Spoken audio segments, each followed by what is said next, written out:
Hi everyone, I'm the moderator of this session, and this session is on design and maintenance of bridges.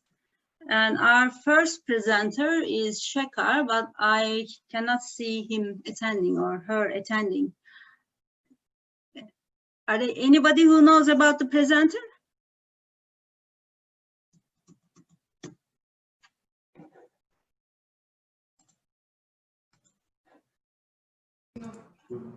We are checking for the presence of the presenter. Okay, is it possible? Okay. Yeah, we can wait a few seconds. Yeah, we can wait for a second because there are 4 people. One of them should appear and maybe give some explanation.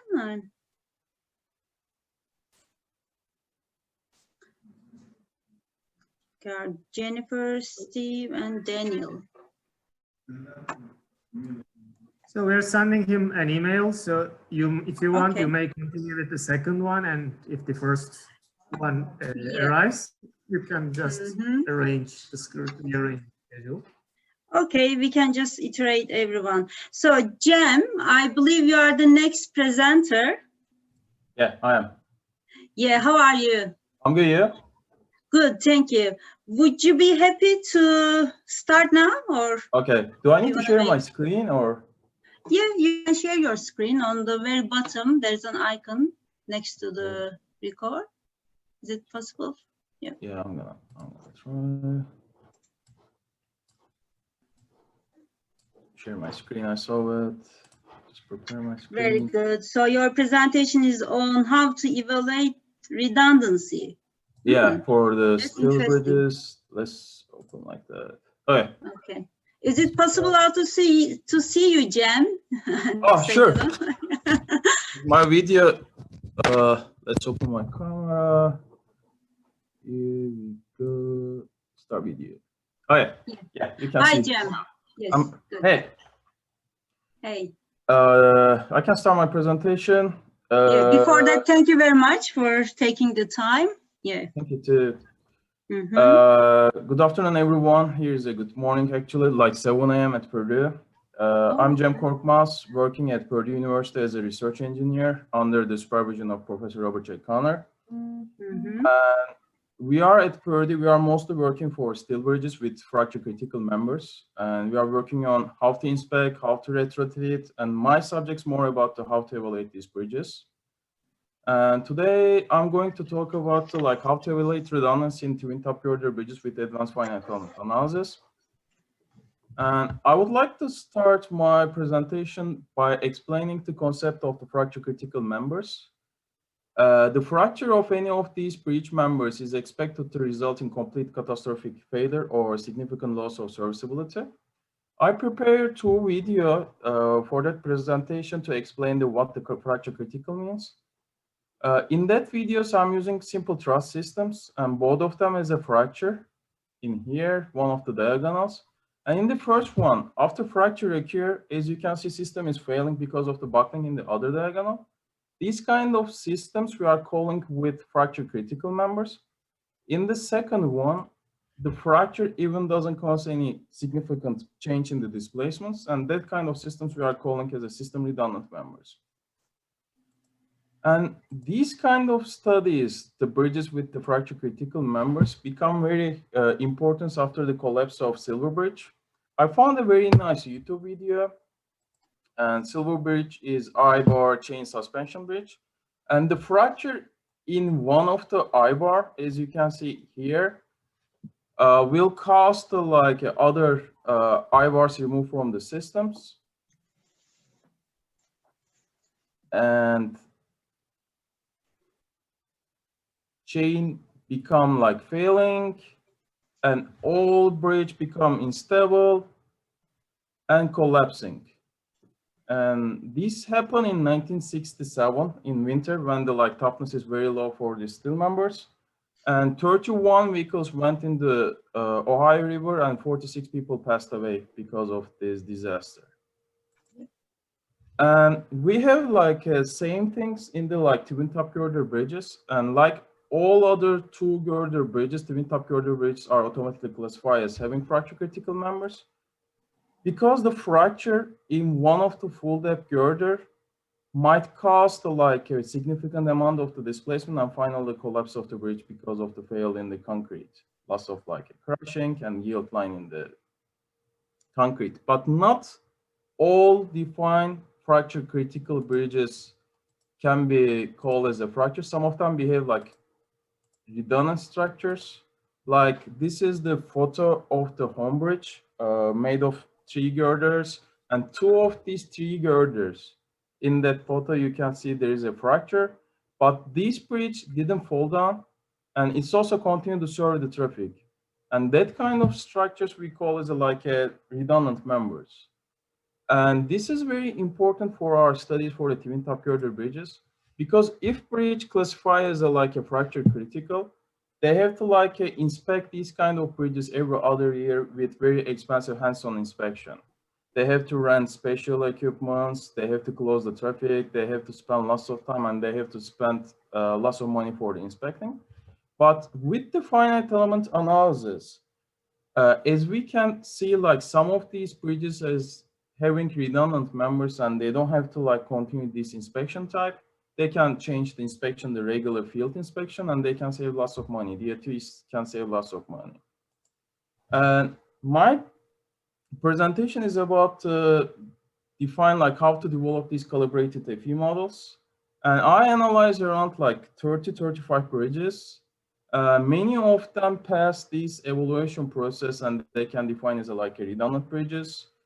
We wrote a report to the DOTs, they sent the federal highway and they removed these bridges as a definition of the fracture critical, and they changed the inspection type and save lots of money, the Wisconsin DOT.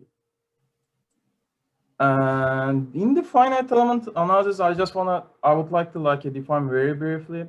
We are using like shell elements, 4-node shell elements, include the rebar inside.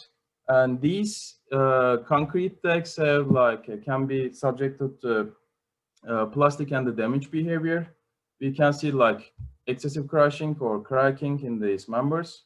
We also define the shear stuff, which is very important to our systems. Because after fracture occur, I'm going to show one more photo after a couple of slides later.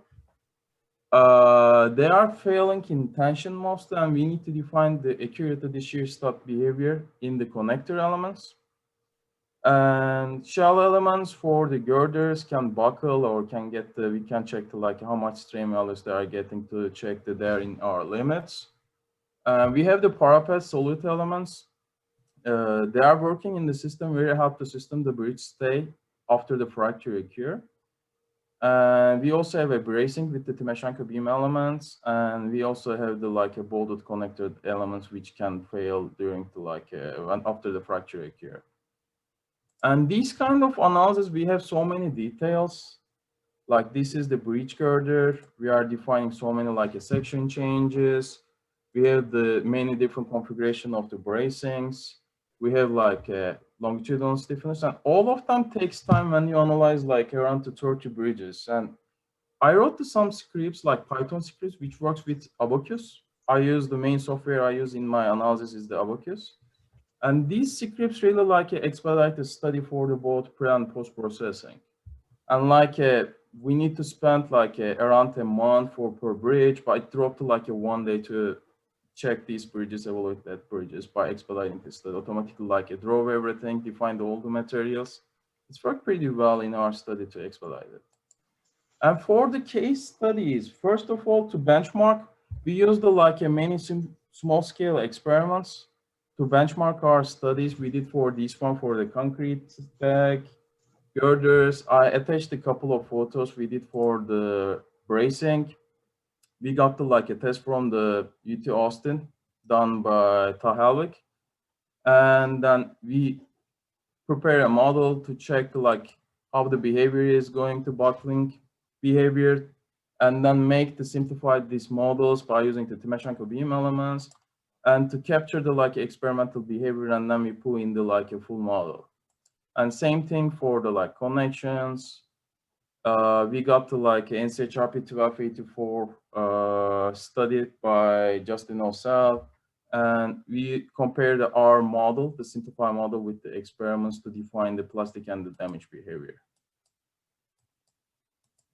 And in our study, it's very important to define accurately its shear stud behavior, because if there is no shear studs after fracture occur one of the girder, the girders are going to fall down if there is no shear stud. And shear studs continue to like link between the concrete deck and then the girder to continue the load transfer from the girder to the decks. It's very important.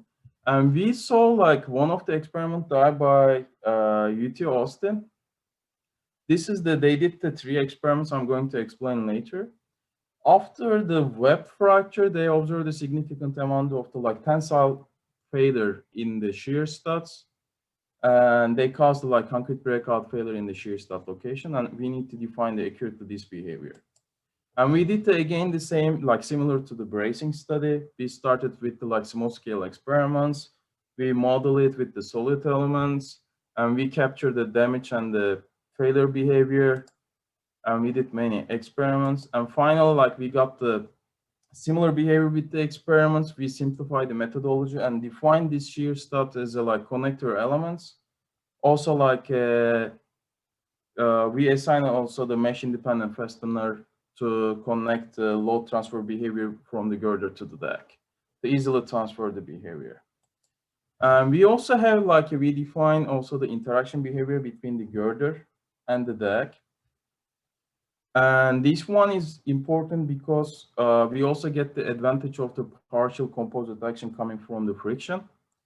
Also, there are the gaps between the parapets at expansion joints, but after the fracture occurs, these gaps start become closing, and they are becoming the part of the system, and they carry the loss of loads coming from the girder. And it's important to define this interaction behavior between the parapets.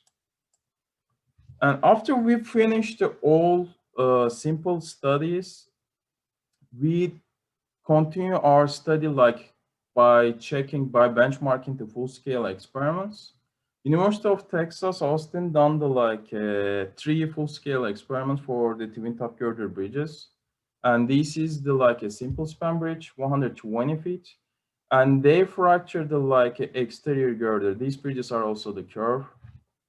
Many of the bridges we analyze in our study as curve bridges. And the first test, they decided to fracture only the bottom flange. In our approach for the check the redundancy, evaluate the redundancy of all the bridges, we are fracturing the both bottom flange, web, and the top flanges. They started with the bottom flange fracture to check the like how the first of all the bridge gonna behave, and after the bottom flange fracture, the bridge didn't get any plasticity or damage behavior. They only behave like elastically, get some more displacement over the existing condition. We check with our analysis with our finite element model, like accurately capture with the experiment behavior. This is more important for us to check the, like we are modeling the concrete pouring sequence for the construction case accurately. And in the second test, they keep going and they cut the web rather than only to fracture the bottom flange. And they jack up these girder to original position, and they explode these jacks to simulate like a both bottom flange and the web fracture. And we did the same thing for our finite element models. And after this fracture occurred, they lose many shear studs in tension.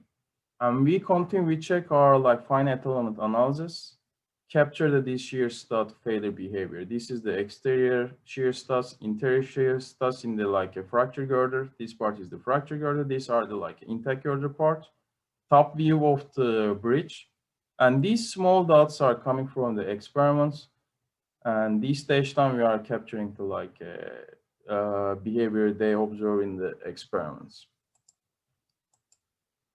In test 3, after they fracture the web, they keep going to like loading the girder at the main ascent loads. and to decide how much the bridge going to like carry the load.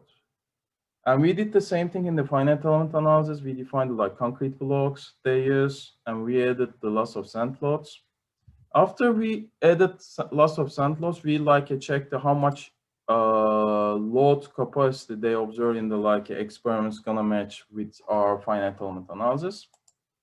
When we check, these are coming from the experiments, these are coming from our finite element results, the dash ones.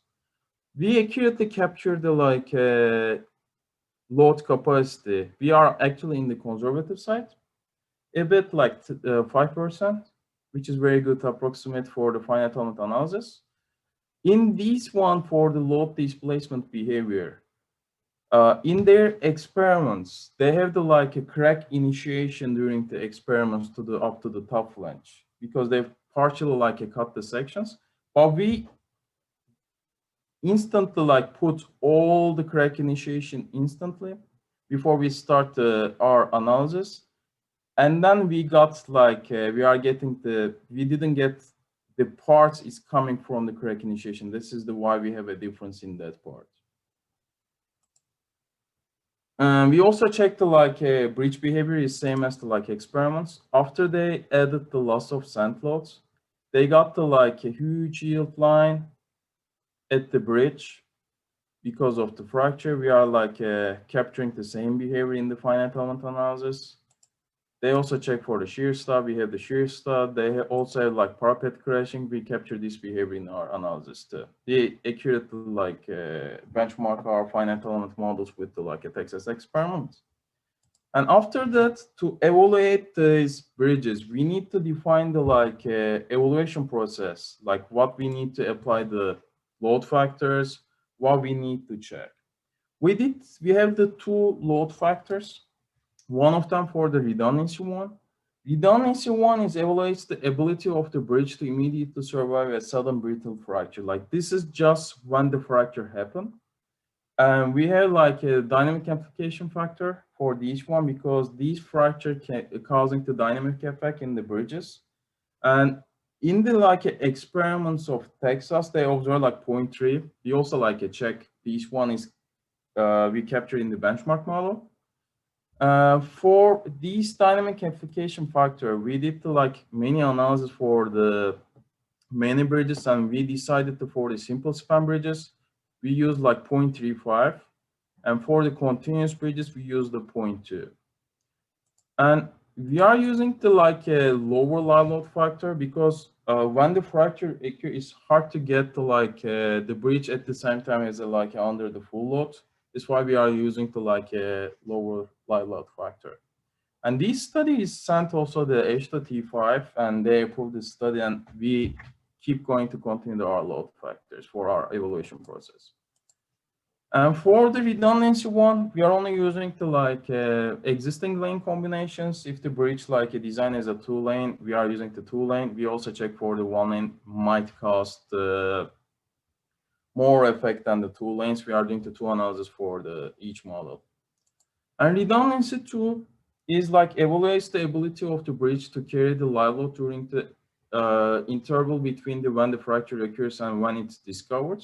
This is a longer time than when the fracture occurs. Like we basically, after the fracture occurs and next inspection period when they are going to like observe the fracture happen, we have the like a high live load factors because during that time the bridge can carry the more traffics, and we are using the like a design lanes rather than the existing lane.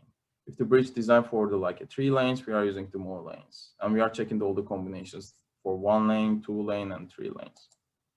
And for the resistance parts, for the like serviceability parts and the minimum strength parts, we are checking firstly the steel components, and we doesn't allow the like many parts in the steel components don't have like more than 1% strain, and we also are not getting the advantage of the post-buckling behavior. We also checking for the localized strain areas, not going to more than the 5% strain. And after this analysis, we are also adding the 15% extra live load to make sure we are not at the border when the bridge going to fail. We just would like to put a reserve margin to make the bridge gonna behave like a redundant member. And for the concrete components, we are allowing localized crushing, but we are not allowing to like significant portion of the slab is going to get the crashing. For the minimum serviceability requirements, we only like allow the bridge deflect L over 50 after fracture occur, like span length over 50. And we don't allow the like supports, the bearing supports are going to the uplift. And we also have like a horizontal translation between the supports. Mainly we are just limiting as a 5%, 5-inch displacement. And many of the bridges we analyze has got only like a localized plasticity, like here, and few shear stud failures and very small like horizontal displacements. This is because many of the bridges we analyze for Wisconsin DOT coming from the zoo interchange and some of the market interchange, they use the like a full depth intermediate diaphragms, which I'm going to talk about later a bit. And many of them around like 21 pass, and some of them are fail, mostly like a simple span. And if they are a simple span, also if they don't have like intermediate diaphragm, some of them simple span, even they have the intermediate diaphragm fail. The first they cause like a loss of shear stud failure, and then the bridge got like torsional buckling, loss of the shear buckling behavior on the web.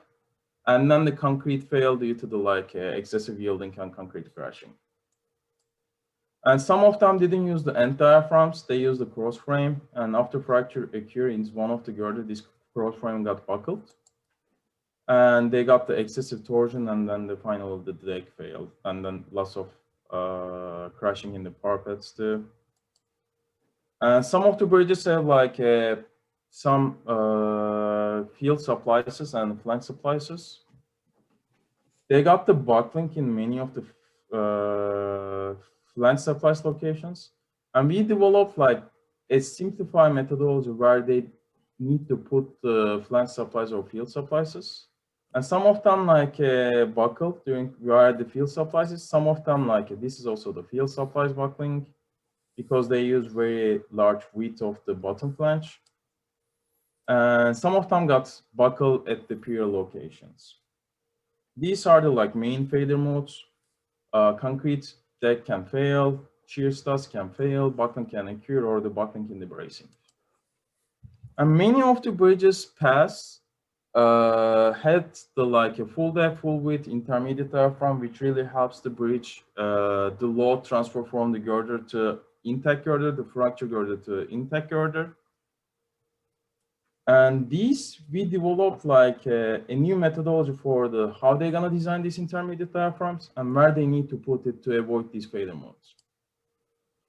And after the first project, what we did for the intermediate, what we did for the like finite element analysis, we developed also the new guideline for AASHTO, which is going to like publish in 2021.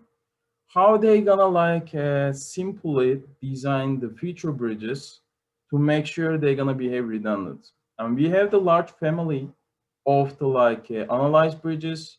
We define the like geometric limitations. And for the check parts, we put the 4 checkpoints. If they're gonna like design, if their new design bridges pass these 4 checkpoints, they can easily like classify as a redundant bridges. One of them for the shear studs design, one of them intermediate diaphragm designs, and local to avoid the local bottom flange buckling, one of the design modes, and the other one for the like avoid concrete crashing behavior. This new simplified methodology doesn't require any advanced finite element analysis. We are only using the like design calculations. And in the first project, we defined like a finite element methodology, how they're gonna like evaluate twin tops, also tie arch bridges, through girder bridges, many bridges we added, and we publish as a like under the NCHRP 1287A project as a like a NCHRP 883 report to give the people the guideline how they're gonna like analyze their bridges. In the for the like Wisconsin part 21, also I added 4 or 5 more bridges past to like around 25 bridges past. We also like provided the simplified guidelines for the future design bridges to make them the redundant members. If their bridges didn't pass these simplified guideline requirements, they can also go back and apply our AASHTO guideline specification for the analysis and the identification of the fracture critical members. This is for the how to evaluate the redundancy in the twin top girder bridges with the advanced finite element analysis. These guidelines we wrote. We are not only like checking for the twin tops, we also have the many other bridges like tie-arch bridge, through girder bridge in the Inşaat chapter project to evaluate their redundancy studies. And this is end of my presentation. If you have any question, I'm gonna be more than happy to reply it. Thank you for listening to my presentation. Thank you very much, Cem. Are there any questions for him regarding the redundancy or fracture critical members? Just to let you know, Cem, I've shared information, a link from a bridge, which is a collapse of a bridge, and it collapsed during the construction. You may check the link he provided, and it looks like a very similar bridge to your bridge, YouTube bridge. It might also be a girder bridge. It's not very clear, but it's a steel bridge, and there's a concrete on top of it. And during the construction, the bridge collapsed. It might be very interesting for you. It might be a real scale experiment for your case. Yeah. You can check it out. I will just gonna ask you about what is the correlation between the fracture critical member, and it is in the code, I guess. You have to determine that members during your design. Yeah. And also the redundancy. What is the correlation? Like if you do the fracture critical member check, do you have to do redundancy as well? Like both of them are the same. Many of the bridges, like if they made of 2 or 3 girder bridges for the eye girders, and previously like twin top girder bridges automatically classified as having like a fracture criticals, and they have to like get the fracture critical inspection every other year. These analysis for the like redundancy check, both of them like a fracture critical check. If the bridge like we in our analysis we define as as having fracture critical members, they have to inspect every other year. And we are also telling if the bridge has a redundant members, and they don't have to inspect anymore. They don't have to inspect. Inspect for the fracture critical inspection, not regular inspection. Okay. They're gonna keep going to regular inspection every other year. But this is much cheaper.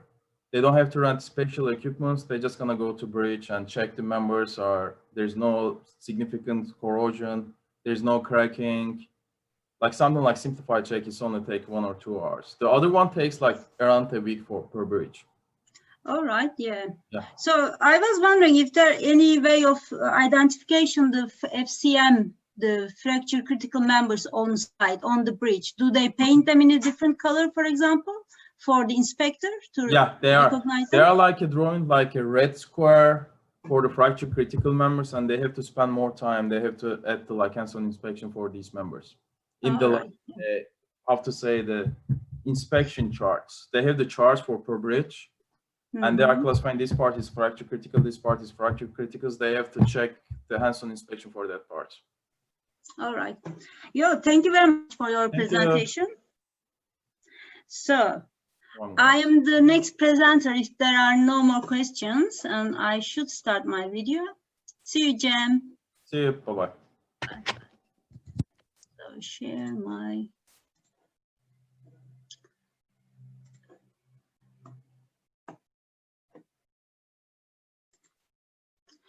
so I will get Melike to help me, volunteer me for this. Can you see my screen, Melike?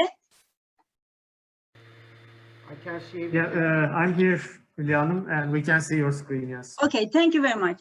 So I will start my presentation and with a short introduction of myself. I'm a bridge engineer and I design, assess and review bridges for more than 20 years. And I worked in 3 different countries with very different cultures, and they are Turkey, Australia and Qatar. And as a personal hobby, I'm studying on heritage bridges and visited over 500 bridges worldwide. And I've published my studies on the blog regarding these heritage bridges. And soon I will be publishing a book about the bridges from the Republican era of Turkey. So today my presentation will be about the bridges built after the foundation of the Republic in Turkey in 1923. So I will describe 6 bridges and explain their historical heritage and technical features. So these bridges are significant bridges in their heritage value and their conditions, the conditions they were built in, because the conditions were very, very challenging, and because there was a lack of material and there was a lack of existing transportation network to build the bridges and to access to the site, and there was lack of money. Therefore, these bridges are really significant bridges. And here you can see a lumber, for example, being sewn into a planks by local people. And these local people were laboring in bridge building physically to pay their tax. So this system of paying tax through the physical labor was used as a means for building network in many countries. So one of them was Turkey. And in my next slide, this is the Asia Minor, or also called Anatolia. And Anatolia, this land, has been a home to many civilizations like the Hellenes, Romans, Seljuks, Greeks, and Ottoman Empire.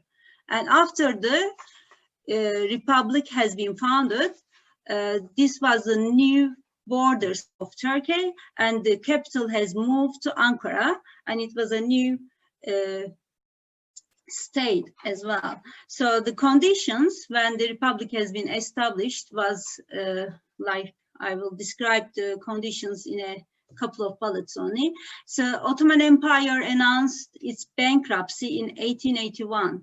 Therefore, there was nearly no infrastructure built in the following 50 years, and there were only railways built by the foreign investors. And they built these railways with 100 years of guarantee. And there was very harsh conditions in their contract because they were also allowed to mine near the railways to the 50-meter extensions on either side. And there was only one cement factory and 2 iron production facility, and this facility was reserved for military. It means there wasn't really an infrastructure for proper construction facilities. And also, in terms of finance, the conditions were very challenging because the Republic had to pay the Ottoman debt, and it continued until 1956. And they also had to buy the foreign-owned railway network. And at the same time, in addition, they have to build a new road and railway infrastructure in the country.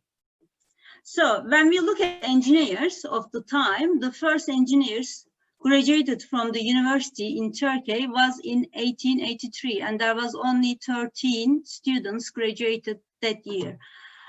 But then there was some positive effects happening because there was a very big project called Hijaz Railway, and there was other railway projects as well. And these projects run by foreign companies, and they were constructed using local resources.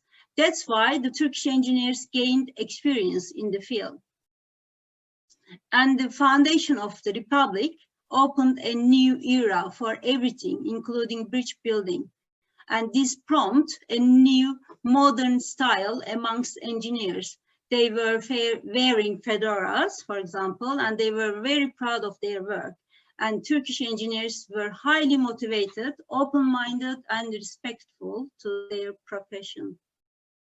And engineers, for example, pick up surnames by themselves when the surname law has been came in 1934. For example, some of the surnames provide some indication of their involvement with the work. And one of them picked up the surname as bridge builder, and definitely he was a bridge engineer. And the other surnames were like iron network, white rock, and ironwork or concrete mason. So you can see their high involvement in their surnames as well. So I refer to bridges of this era as köprüyet, and I derived this word from two other words, which is köprü, it means bridge, and the other one is cumhuriyet, which means republic, and I combined them and gave the name to my blog as köprüyet. And for a certain time so far I have been working on these bridges, and soon I will be publishing these studies in a book. So the first bridge I want to talk about is the first concrete bridge of Turkey, and it is built in the eastern region in Siirt, Garzan. It's called Garzan Arch Bridge. So this bridge, it's collapsed at the moment. It doesn't exist anymore, unfortunately. You can see it at the background here. And it was the first concrete bridge, even though there wasn't a proper cement to what we call the cement nowadays, and there wasn't the reinforcement, and there was no access to the side. And even though they had a very daring and very brave design, and it was 36 span segmental span, and it had a very low rise to span ratio. It was 1:6, and the bridge was really nice when it finished, but it didn't survive for a long time. And one of the very important information we got from this bridge is during the construction of this bridge, they experienced difficulties, and due to their inexperience and due to their technical deficiencies. For example, the flood caused the scaffolding to fail because of the score of the post in the river. And after this failure, they recorded this failure as a lessons learned in their technical magazine. And then they learned from their mistake, and then they built the arch again and demolished the whole structure, which was damaged, and they completed the arch and reconstructed the arch. And you can see here from in the reconstruction of the arch, they were really much more safer, and they didn't give any chance to the flood in the second time, and they were really learning. And the second bridge I want to talk about is the reinforced concrete bridge. And this is the first reinforced concrete bridge of Turkey, and it is near Izmir, and it is called Adagirde Bowstring Bridge. And it is crossing the Little Meander River. And it is a bowstring bridge with 26 meters span for each. And at that time, bowstring bridges were really very popular, because because bowstring bridges, you have the tie here. So this is the tie of the bridge, and this tie really carries the thrust or the tension of the arch. So in that case, you don't have to provide big abutments, and you don't have to provide lateral capacity to the pile, for example, to the pier, and you don't have to do the piling. Therefore, it was very good for them because they didn't have a proper piling equipment yet. So this bridge was also didn't survive to the day, unfortunately. Therefore, the documentation about these bridges are very important, and this might be one of the photos left from the bridge. And this is the other one. And in this one, you can see the bridge from the deck view, and the authorities are visiting the bridge. And at the back, you can see the sand bags which were used to test the bridge. So the next bridge will be the longest bridge, which is called Boşka Bridge. And it is a steel tied bridge, tied arch bridge, and it is in the Black Sea region in here, and it is 36 kilometers from the inland and on the road to the Hopa and Kars. Yeah, it crosses over the Çoruh River, and the rise of the bridge is 16 meters. I mean the height here, the rise of the bridge. For the arch bridges, the rise is one of the main parameter of the design. So the rise is 16 meters, and the bridge is made of iron, and it was using the timber for the deck originally to reduce the total weight on the abutments, because they utilized the existing abutments for the bridge. And the deck width was only 4.5 meters. And the bridge is called in a Langer type arch bridge, and in this type of arch, the steel girder is very deep, and then you carry the moment with this beam, and the arch itself only takes the actual axial compression. And this type of arch system has been invented by a German, I think Australian engineer, Joseph Langer, in 1883, and that's the only example of this type of arch in Turkey, and there is a few in the whole Europe. Most of them are rebuilt after the World War II, of course. And this bridge has 113 meter clear span, and it is constructed in 1935. So this bridge still stands, and you can see the rivets in here. It's a very old one, of course. And then the next bridge is a through bridge. In this through bridge, you have the deck in between, somewhere in between the arch. So you will see here.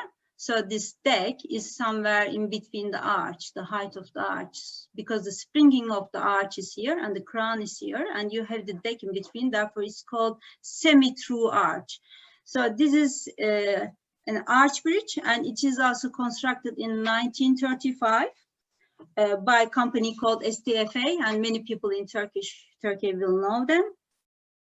Also internationally, it's a very recognized company, and they have existed since 1920s. And most of the bridges of this era really belong to them. And this Bolomon bridge, it has a 65-meter span.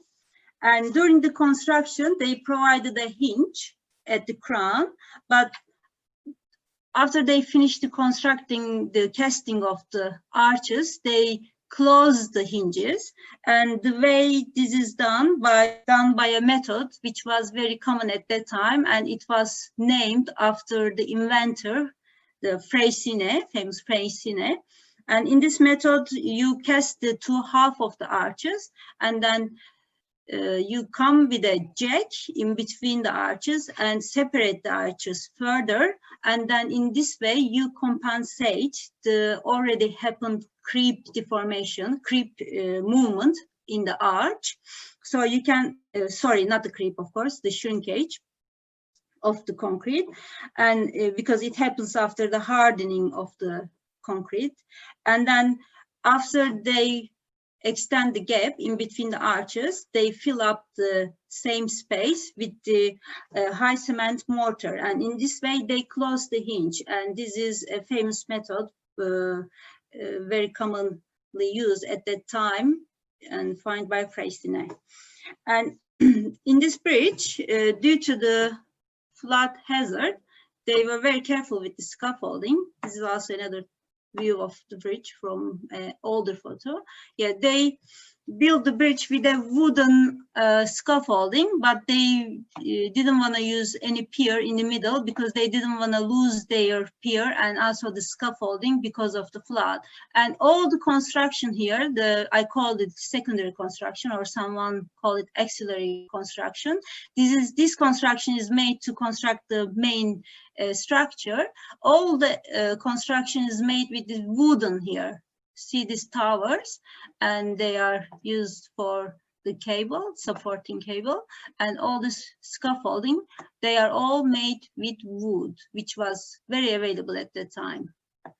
So you can see from a closer view, this is the scaffolding, and on that, they will place the formwork and they will start constructing their arch. And all this construction that you see here will be gone after the final stage of construction.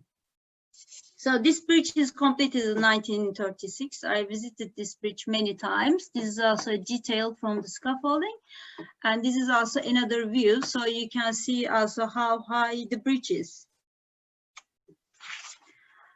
So the next is interesting bridge comes from the eastern region again, and this region was very remote in conditions, and therefore they built this bridge in here. And this is the first suspension bridge of Turkey, and it has been finished in 1937. And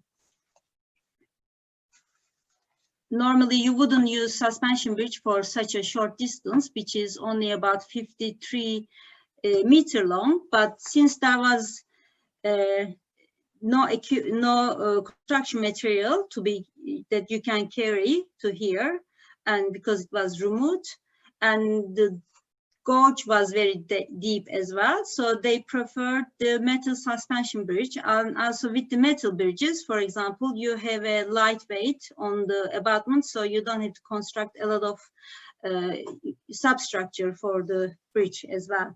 So in here, original flooring of the bridge when it was first finished was wooden, and later they replaced it with the iron plates, so that the iron plates were more comfortable, and they distributed the load better as well.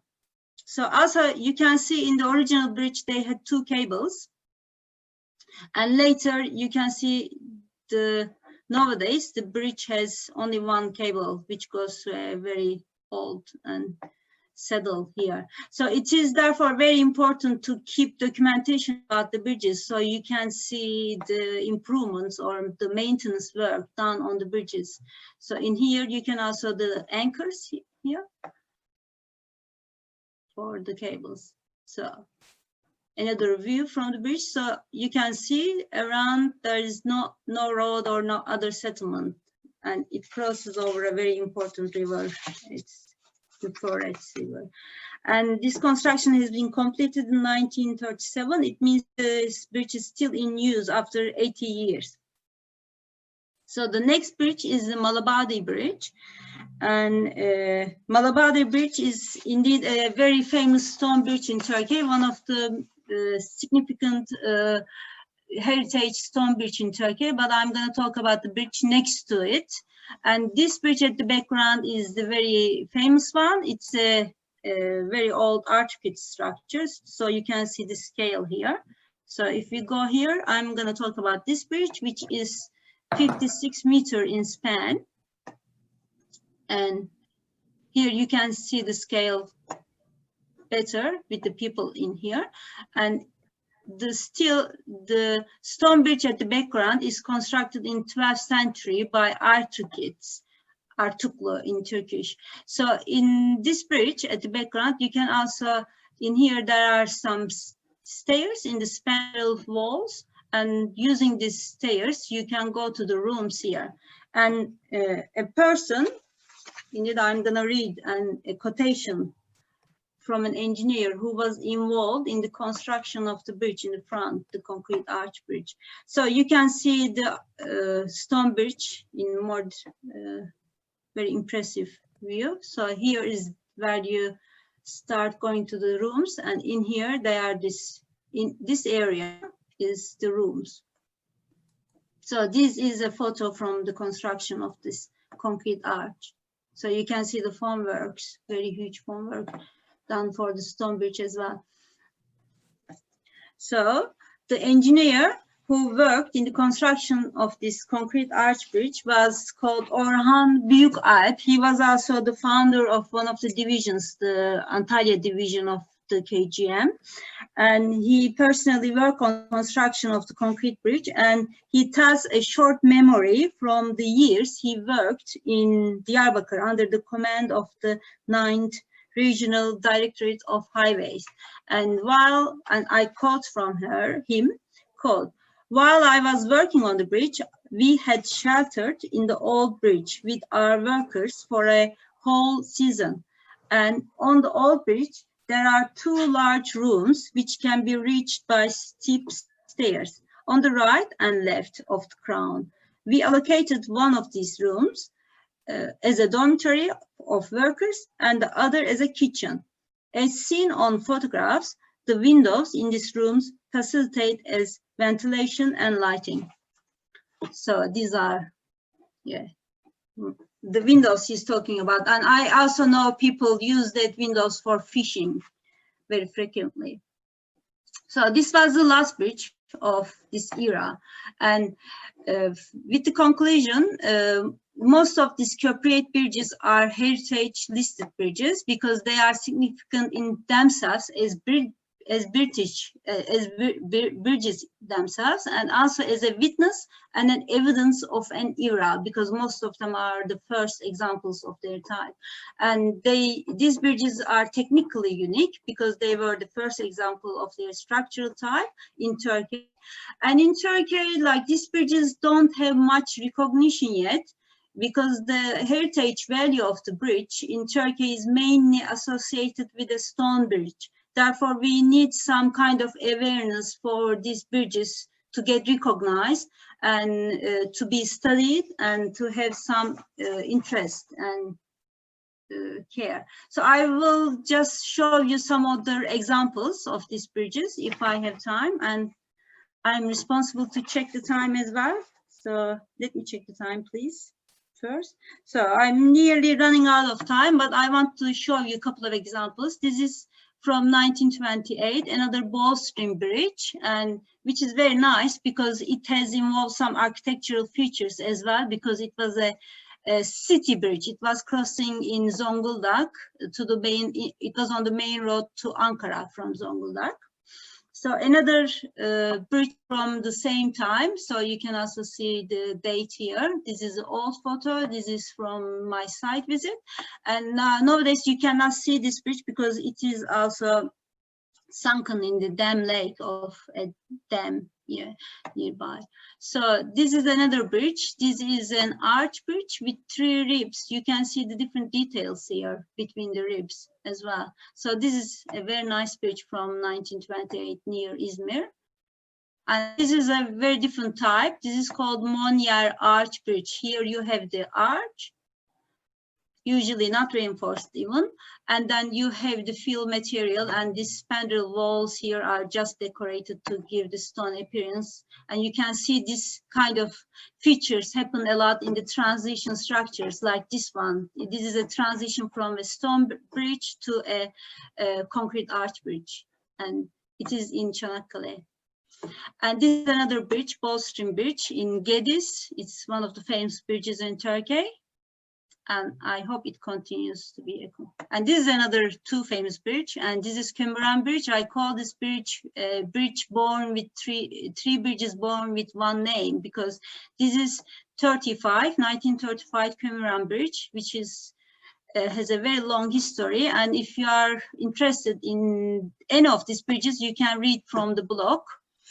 And the bridge on top of it is also another recognized bridge in Turkey. It is the first balance cantilever bridge constructed in 1986. And on top of that, there's another bridge. I think Alp Caner knows about this bridge because he sent me photos of this bridge recently.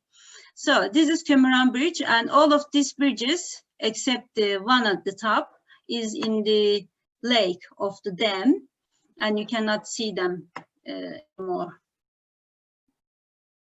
And that's another one. It is 1937 bridge over Kelkit River.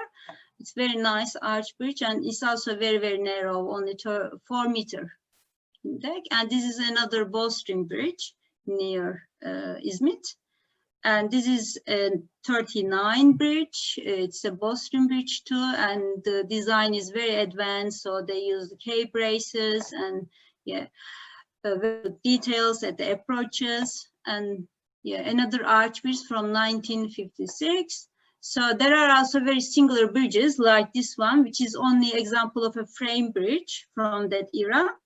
And the next bridge is also a very, very unique bridge, because this is this may be the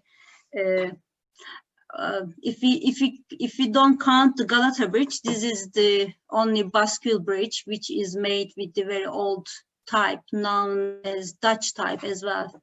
So, and there are totally 150 corporate bridges in Turkey, and I hope I will be able to see all of them. Okay, thank you very much for your attention for the presentation. I hope it gave you some good memories. Thanks, bye-bye. So, if there are any questions, I'm ready to get the questions and try to reply the questions.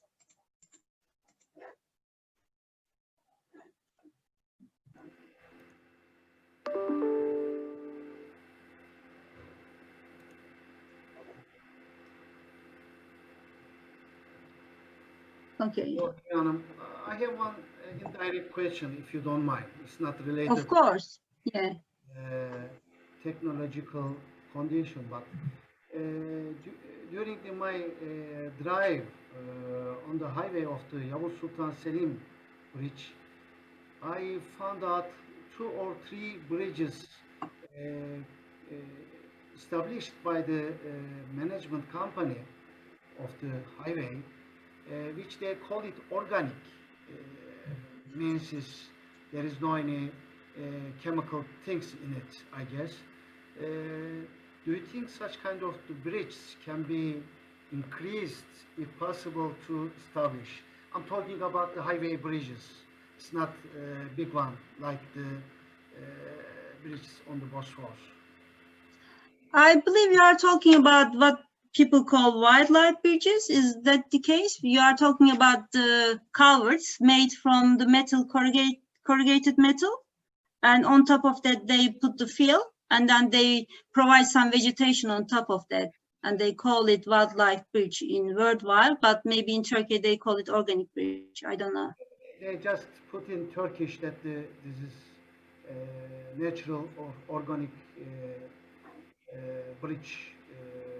So I see, I guess, 2 or 3 one during the highway passage Yes. on the line.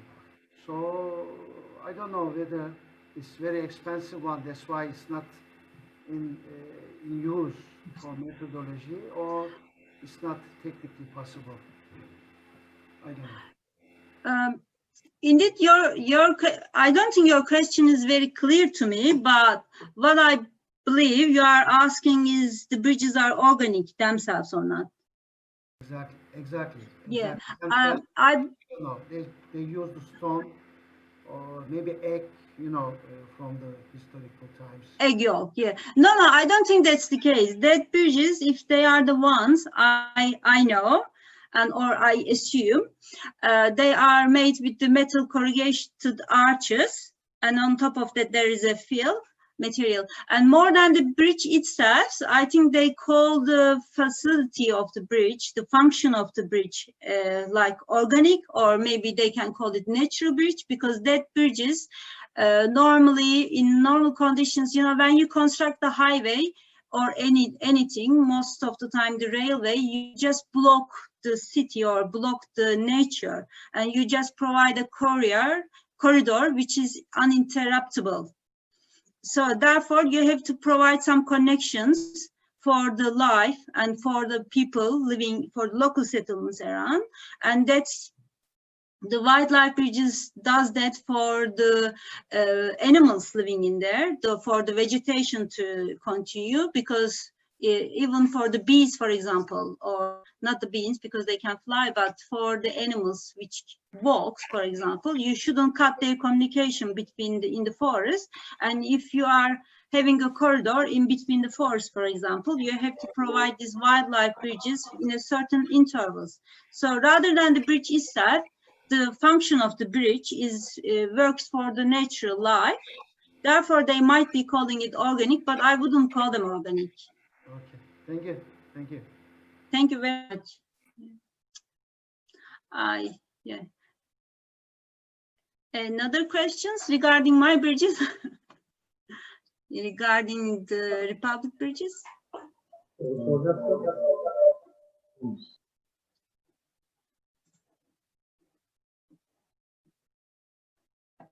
I cannot hear. Can you hear me? Yes, we can now. Yes. Oh. No, you can talk. We can hear you. Oh yes, perfect. Yes.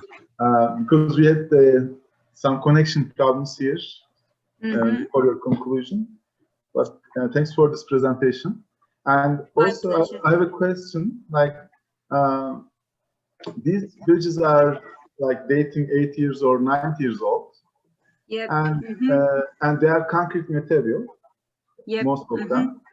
Yes. And you know that like stone bridges can survive 400, 500 years. But since these are concrete, like they have to, they have to be maintained, I guess. Like they need more maintenance than a stone bridge. Am I right on that? Yeah, you are very right, of course. Yeah, 80 years old is also because when the concrete bridges first started as a material concrete, they announced the material as a material which doesn't need any maintenance, and they call the concrete maintenance free. But this is really not the case. When you look at these bridges, you can see many concrete faults and many defects on the concrete. They really need a repair. But one fortunate fact about it is these bridges, unfortunately, are not used anymore in the network. They are abandoned most of the time. But this is good and bad because if you are using the structure, you have to maintain the structure. But if it is abandoned, it just decays with time. And if there is no use of it, they don't also protect it. That's like a dilemma. For the ones which are in use, your question applies and they has to be assessed and they has to be evaluated for their capacity because just 2 days ago, I visited one of them. And it was from 1956 arch bridge, concrete arch bridge, and it is now part of the highway road, and which carries a very high demand traffic at the moment.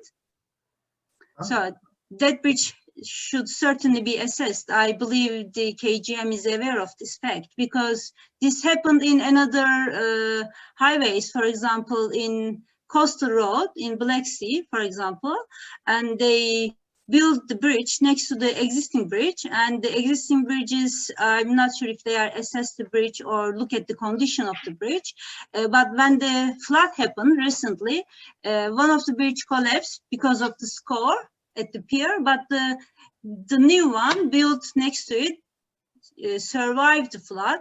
It is mainly because the existing bridges are not condition rated, are not assessed, are not checked if they are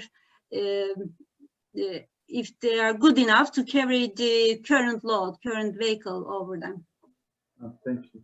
Does that reply your question? Because yes. Maybe I forgot your question, but you are right. They have to be assessed, of course.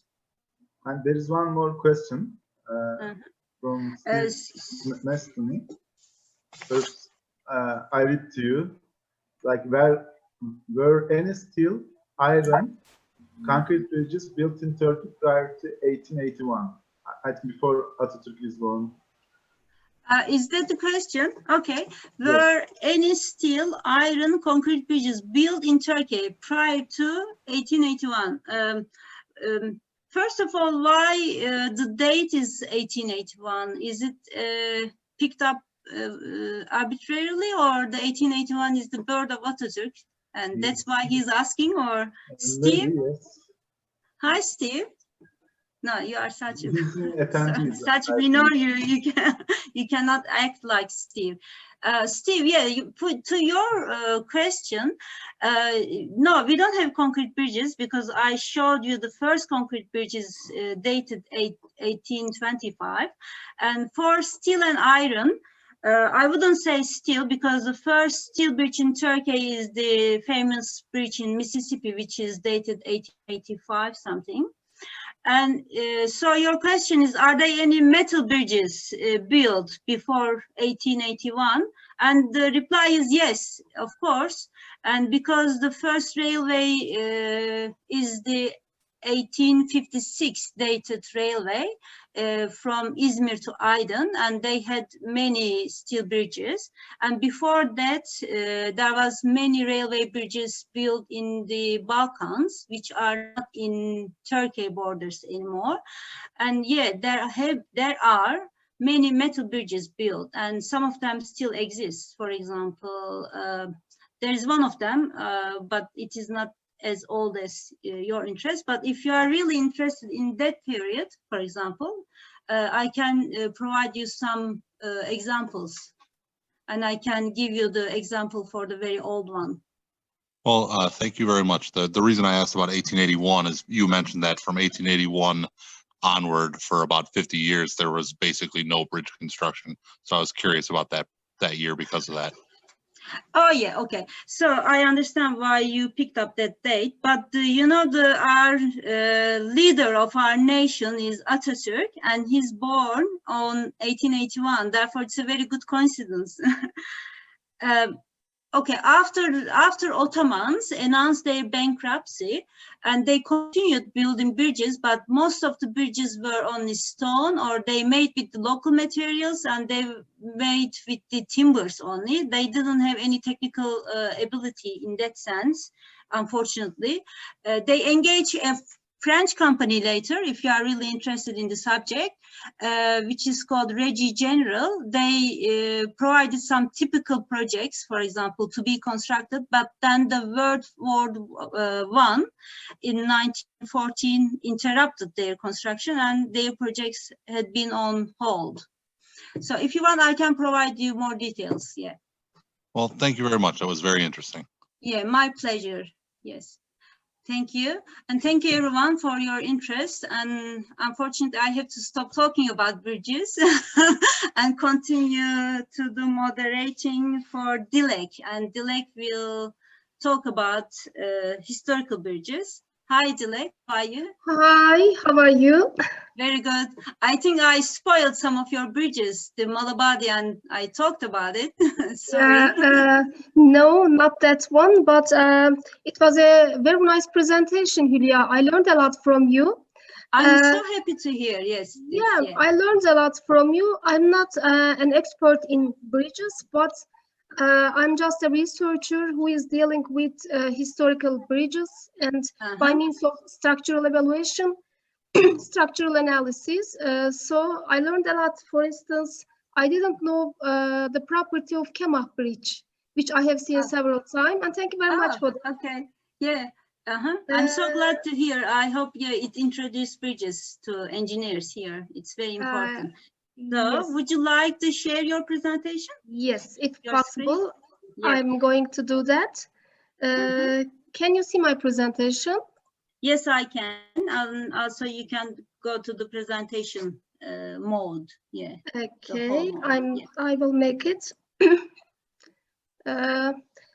Again, good afternoon, everybody. Today I am going to make you a presentation about a damage detection of a historic bridge, which was done unintentionally because we were working on that bridge, which I will provide you the details, not for a condition assessment, not for damage detection. We were working on it to evaluate the in situ experimental model parameters, but in our later stages, we have experienced damage detection by operational model analysis. And today I'm going to tell you the story of this application. I have prepared this presentation together with my colleague. He's Mr. Ahmet Yasir Kambur. I'm his advisor for his MS thesis, and we are working together. I have prepared a very straightforward and simple presentation for all of you.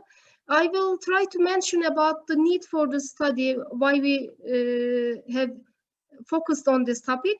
And then it's my subject, Pehlivanlı, in other words, catch the bridge, our bridge that we have studied. I will give you very brief information about the operational model analysis. Then I will share about our results and our major conclusions. Well, in fact, we are a group of researchers in Erzurum Technical University, and we are working on non-destructive methods which we can use for material characterization for historic masonry, which is a very difficult topic, in fact.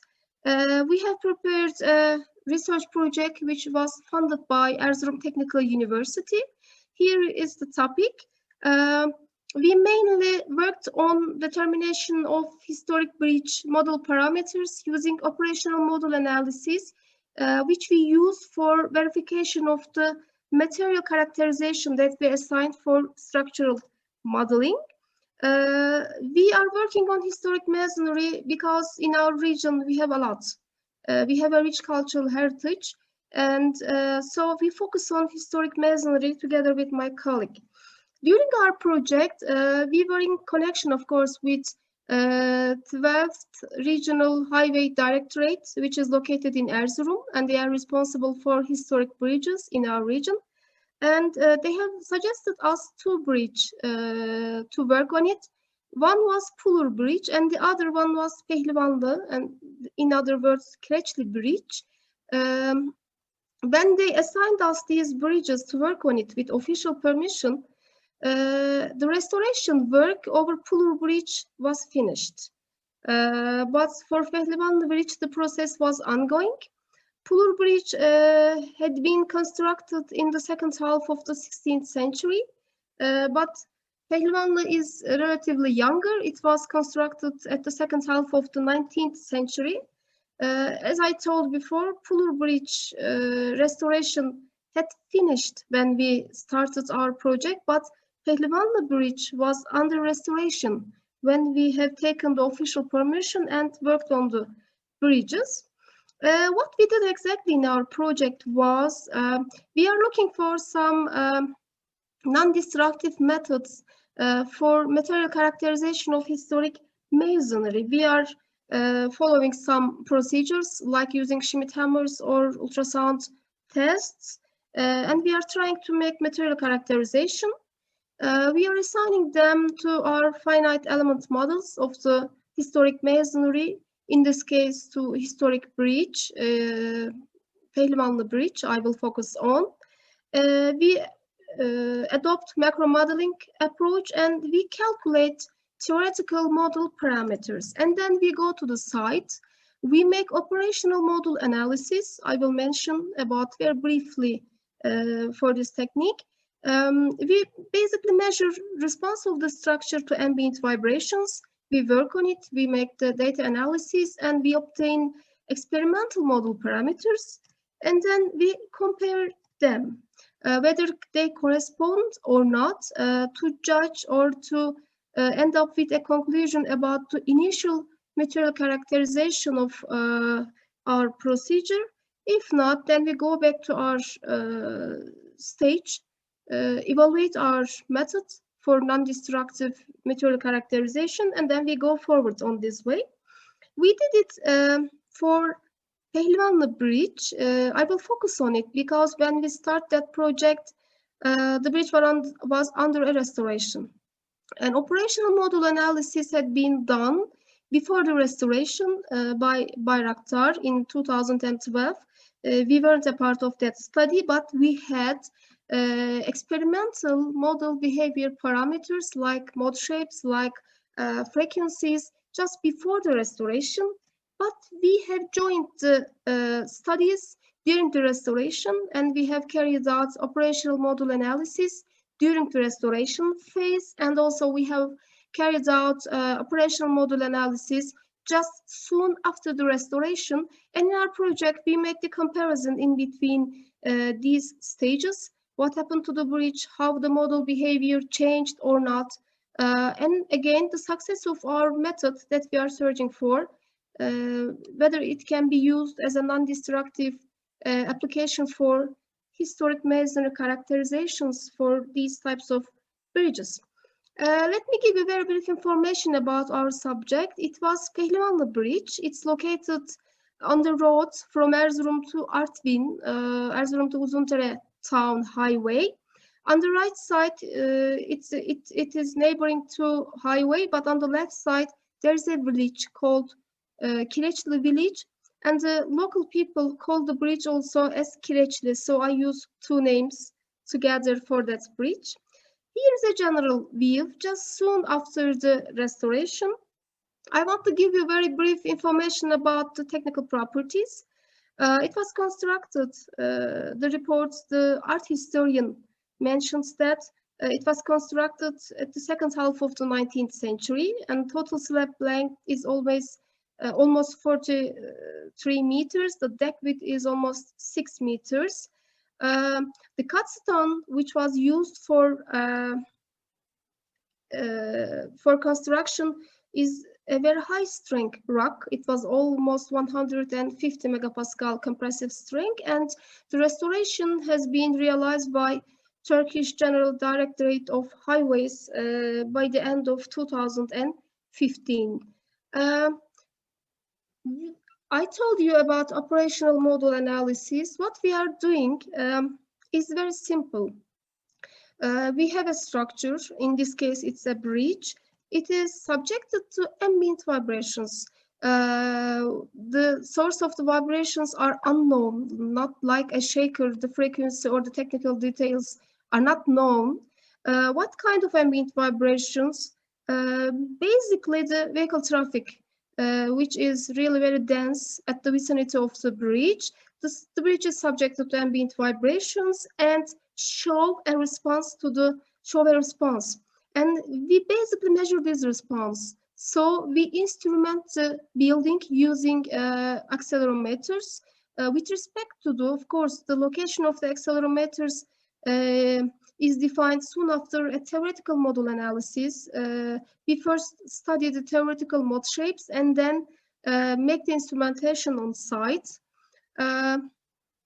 Then we take the measurements for structural response to ambient vibrations by means of accelerations. The duration is important because the structure should be well enough excited for us to take the response of the building. Then we make the data analysis. We calculate the spectral density functions, and over that we try to estimate the in situ experimental model parameters of the bridge. But of course we should verify, we should test the validity of the model parameters we have estimated during experimental stage.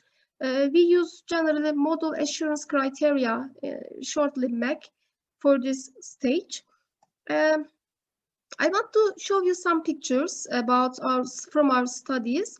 In my university, we have a good instrumentation setup. We have both cabled accelerometers as well as high sensitivity 3D wireless sensors for acceleration measurements. This is a view from our operational model analysis instrumentation during the restoration phase. This is a general view from our accelerometers. These are measuring acceleration only for 1D, but we have also 3D cable connected accelerometers as well. We make the instrumentation on site, make the cable connection, and then data collection has been done using the appropriate software. This is a general view from our cabled application. This is another view from another operational model analysis.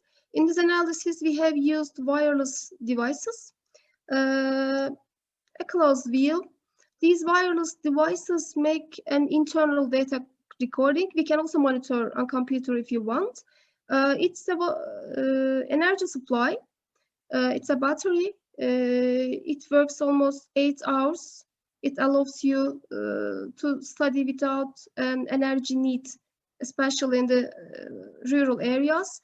But the only thing for these sensors, the synchronization using GPS antenna.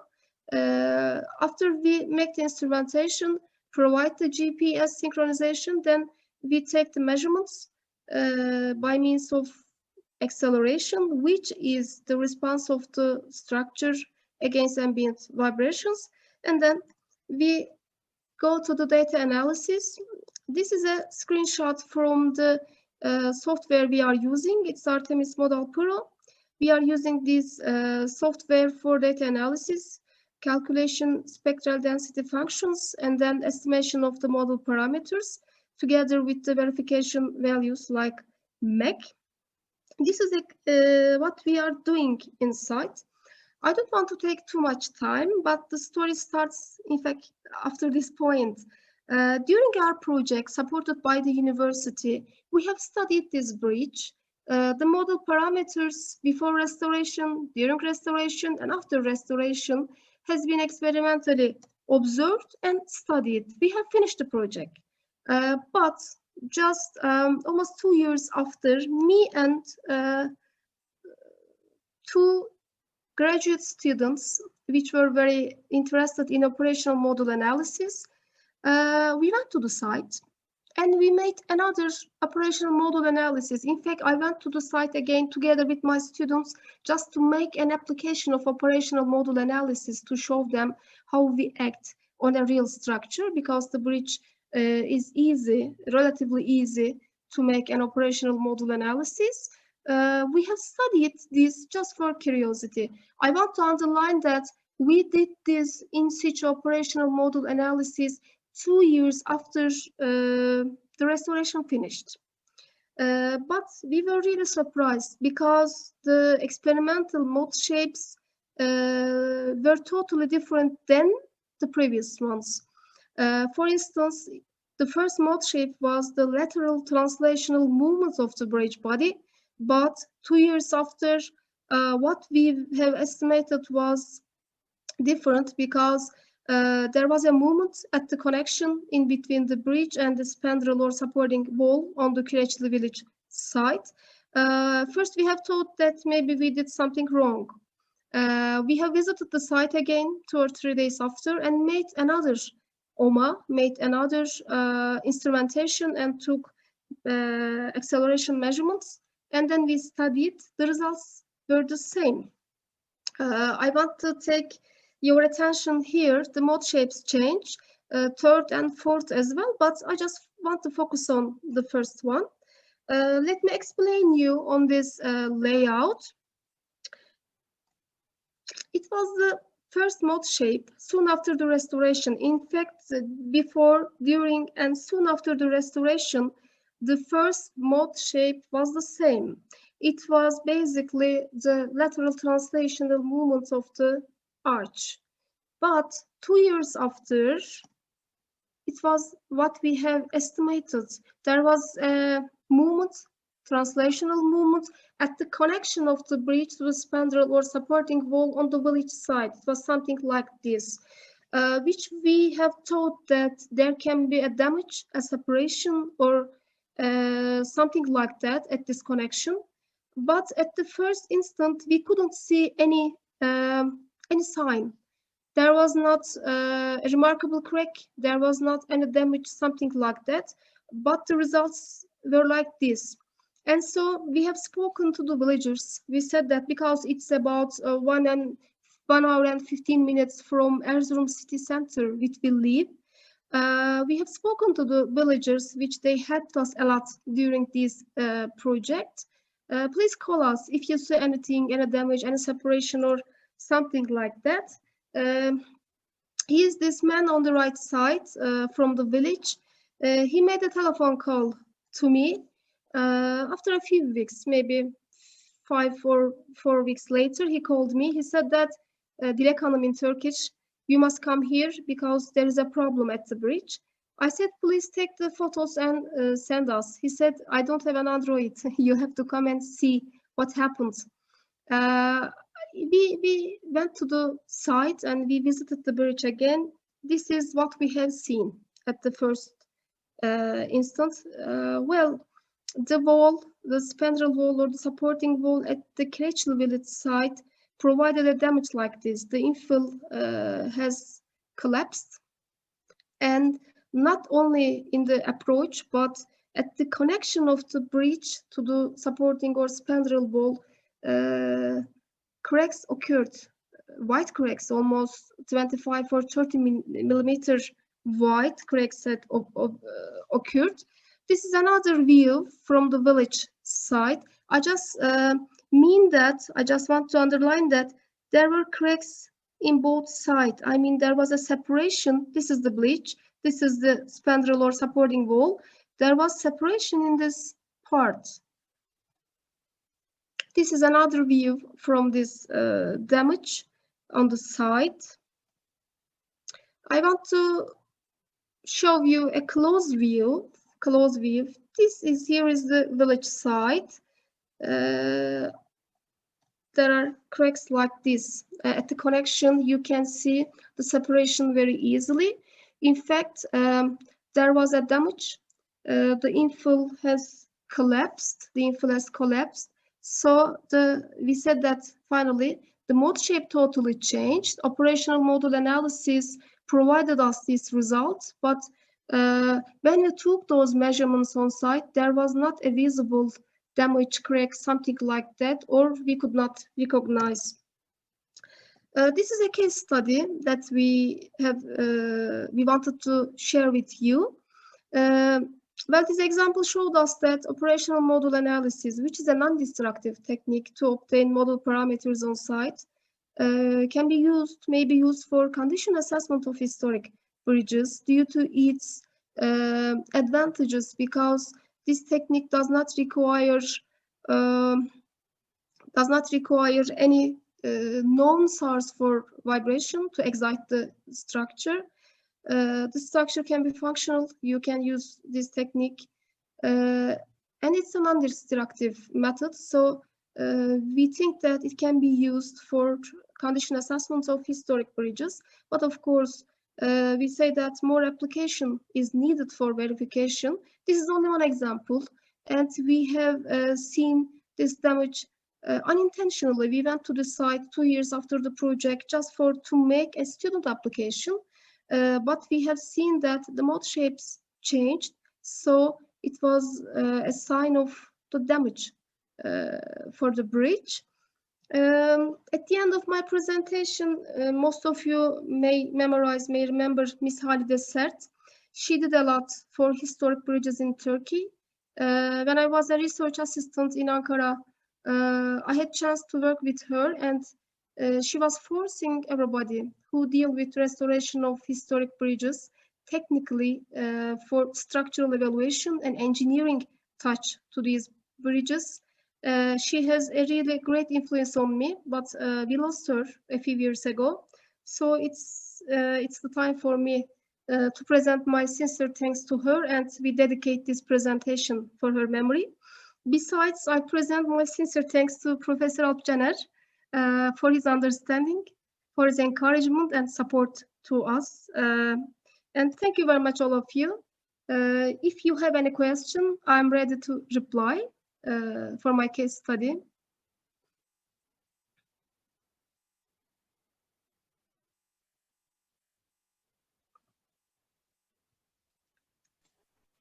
So, Dilek, thank you very much for the presentation. Are there any questions? Okay, you have a question from Elena. The frequency change was caused by the retrofit or by the damage only? Indeed, could you please go back to the page that you show the frequencies, because I really didn't see the frequencies change a lot. Yeah, I passed it fast. It's okay. Yeah. Look, it is 7.42. This is 7.51. Like, they are very close. Yeah, they are very close, because you know the model behavior is associated with mass and the stiffness. During the restoration time, there was a huge mass on the bridge by means of stone coverings, by means of asphalt coverings. They moved them all, so the mass become lower. But on the other hand, the structure has been strengthened with some structural treatment. The stiffness increased, but the mass became lower. So we attribute this result to them. Mass lowered, but stiffness increased, because there were really very important structural damage on the bridge arch. It was restored, it was strengthened, and then so we say that the stiffness increased with this touch. Okay. Hülya, I have a question. Yep. Is that right? Yes, please. Dilek, thank you very much for your presentation. My question relates to the changes in the frequencies and the relationship that they have with physical understandable damage. The frequencies change, they increase, indicating a generally more stiff structure. But when it decreases, can you pinpoint the exact cause that leads to the decrease of the frequency? And ultimately what degree of damage it corresponds to, or even the degree of repairs that need to be done. You mean 2 years after? I mean the operational model analysis result 2 years after the restoration that we have discovered the damage, or during the project phase? No, you showed pictures of damage. Okay. Settlement on the deck. Yeah, okay. The damage was, when we make the measurement, the damage was not visible. 4 or 5 weeks after we went to the site, the damage was quite visible. It was really a heavy damage, but we didn't make measurement during that time. We made the measurement just maybe at the beginning of the damage started. The measurement time that we realized 2 years after the final restoration, the damage was not visible and was not, was not too much. So I can say it. Yeah, can I please get a summary? Like you renovated the bridge, you restored the bridge, and that measurement 7.42 just after the restoration. Yeah. And then that accident or damage happened, the settlement of the approach wheel happened, and it has been, I think, recovered somehow, repaired. Bridge has repaired. And did you have any measurements or any analysis at that time when you have the settlement of the field? No. Yeah, because this is something I would ask further questions, because you have a project and you make measurements at every stage of it, and after you finish your work, soon after you finish your work on it, there is a major collapse happening at the bridge. Not the collapse, but the partial failure happening.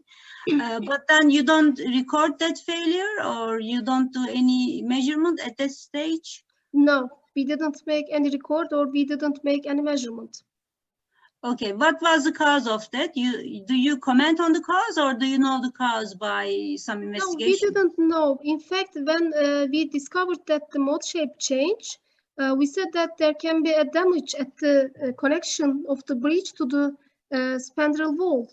We went to the site, but we couldn't diagnose anything. We couldn't see any white cracks or something like that.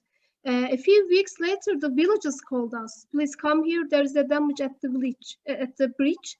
So we discovered the bridge by this way. Okay, so the villager called you after 2 years plus sometime, is it? No, we went to the site. Well, the restoration finished, the project finished. Yeah. 2 years after, we went to the site together with our students, just to make a site application for operational model analysis, because we know the bridge, we know the area. So we just wanted to make a student application, but we discovered that the mode shape changed. Yeah, okay. And then what you have showed with your analysis here indeed came out to be true with the damage which has been observed by a villager and you have been called on. Yeah. Okay, it's more clear now. Sorry, Mr. Polat, did I interrupt your question? I think I did. So, Mr. Polat? Hocam? No, my name has changed. It's Mr. Gülkan now. Oh, sorry. No, Dilek has answered it. Thank you. Okay, yeah. Indeed, yeah, your second analysis after 2 years, were a good indication. Indeed, there was a change in the structural behavior of the structure. Yes. Okay, thank you very much. Are there any questions for Dilek regarding her very nice, beautiful one-span bridge with a very good history behind? And I also want to name Halide Hanım. I know her as well. I knew her when I was in Turkey. She was really dedicated to the bridges, historical bridges. Yes. And the next is Caglayan Hizal. Caglayan? Yes. Hi, how are you? Thank you very much. So your presentation is on pre-identification data merging. Yes, data merging methodology for breach structural health monitoring. Okay, you are the right one and right presentation. So okay, we can go trying ahead. to share my screen. Yes. And can you see my screen? No? Yes, we can see your screen. We cannot see you yet. But okay, thank you very much. I'm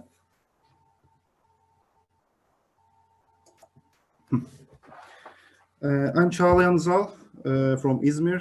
I have received my PhD degree from at Izmir Institute of Technology last year, and I'm continuing my studies at the same university as a researcher. I'm working on vibration-based structural health monitoring. Today, I present a new method which I developed in the context of my postdoctoral studies, a pre-identification data merging methodology for breach structural health monitoring. Sorry, Caglayan, could you please open your video view? I have a problem on my camera. To see you. All right then. I have. Excuse me. It's okay. Thanks. After a brief introduction part, I will summarize the available solution strategies for multiple setups, and then I will introduce my own solution procedure in this regard. Finally, I will present based on a widely known and widely investigated benchmark breach study. As you know, structural health monitoring of large-scale structures, such as long-span bridges, there are some limitations due to the lack of instruments such as accelerometers and limited cable length if a wired measurement system is used. And in such a case, the usage of multiple measurement setups becomes necessary to increase the number of measurement points as well as the identification quality. And in this regard, in this context, available techniques for multiple setup problem can be classified in two groups, pre and post-identification data merging strategies. In this study, I will present a pre-identification data merging implementation for breach structural health monitoring using a least squares approach. As I told earlier, multi-setup problem can be solved in two ways, pre-identification and post-identification techniques. Pre-identification techniques assemble the data sets before model identification phase, and a single data is obtained after the merging procedure. Therefore, those methods can significantly decrease the computational effort since they provide a one-time model identification procedure. However, there are some drawbacks in the implementation. The major one of these drawbacks is the noise amplification due to the arising errors during the merging procedure, because each setups may have different noise levels, and in the merging procedure, these different noises may produce large errors, prediction errors. On the other hand, these methods are either restricted with a specific model identification technique, such as stochastic subspace identification. There are numerous applications using SSI, or require constant or single reference degree of freedom selection. Considering the computational accuracy and effectiveness, post-identification techniques have more advantages with respect to pre-identification methods.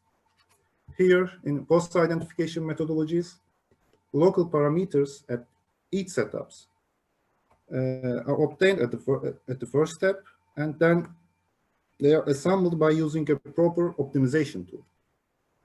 The most conventional implementation of those techniques are known as local and global least squares approach. There are more complex and efficient methods in the literature, such as Bayesian approach. And these techniques, Bayesian techniques, come forward as the most efficient among post-identification methods because they can estimate the global parameters, including mode shape vector and frequencies, by assembling the local values based on their second order posterior statistics, such as covariance, standard deviation, or coefficient of variation. But despite their outstanding performance, Bayesian techniques or post-identification techniques have an important disadvantage in case of the large number of measurement setups due to the increasing computational time and effort, because they require to apply a separated and individual model identification procedure for each setup. Here, motivating from the available literature and considering all the aforementioned drawbacks, a frequency domain pre-identification data merging method is presented. The most important advantage of this methodology is that it provides a one-time identification and less computational effort. It works in case of multiple reference degrees of freedom. And it's not limited with a specific model identification technique, but it has some drawbacks similar to the available pre-identification techniques. This is noise amplification.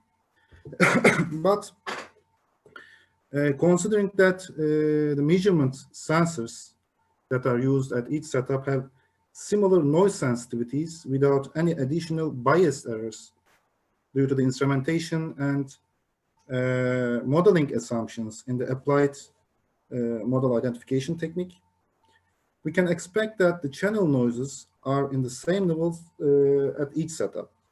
Consequently, the merged data can preserve the model information without a significant loss of signal quality.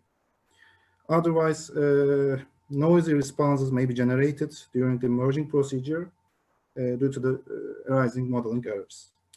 To avoid these modeling errors and noise amplification, we can make some recommendations. For example, well-separated and strongly excited modes, light model damping and stationary input excitations, no large variations in the channel noise levels among different setups, at least one reference sensor at each setup. Even if one of these conditions, one or more of these conditions are not satisfied, the method can still work. However, large modeling errors might be observed. Now I will talk about the implementation of the proposed methodology. But first, I would like to introduce you some key parameters. For example, X double dot, which represents the frequency domain global response vector. It corresponds to fast Fourier transform of the time domain response. Here, the mathematical expectation of this global response vector is given in equation 1. And in this equation, Pj represents the 1 by n size global mode shape vector, in which n indicates the number of all setups, all degrees of freedom measured at all setups. And 8j is a model transfer function, which is assumed to be the same for all individual local setups, local responses, as well as the global response. And Pj denotes the jth model excitation function. And epsilon represents the prediction error term, which includes channel noise and modeling errors due to the implemented model identification technique. At the next slide, I will introduce the expected value for local response, which is denoted by y double dot I. Here, y double dot I represents the local response measured at ith setup, and Phi shows the local mode shape vector. Pij is the jth model excitation function at the ith setup. Model transfer function is the same, and epsilon I represents the prediction error term at the ith setup. And here you can see that assuming that the model transfer functions are same at each setup, at all setups, we can conclude that model excitation levels may show significant variation among different setups. Therefore, we can obtain a global response by scaling these model excitation levels by making use of such an least squares equation. Here, alpha represents a scaling factor to equalize the spectral density levels of local and global responses, and by making use of this, at least squares minimization can be applied for the discrepancy between the local and global responses.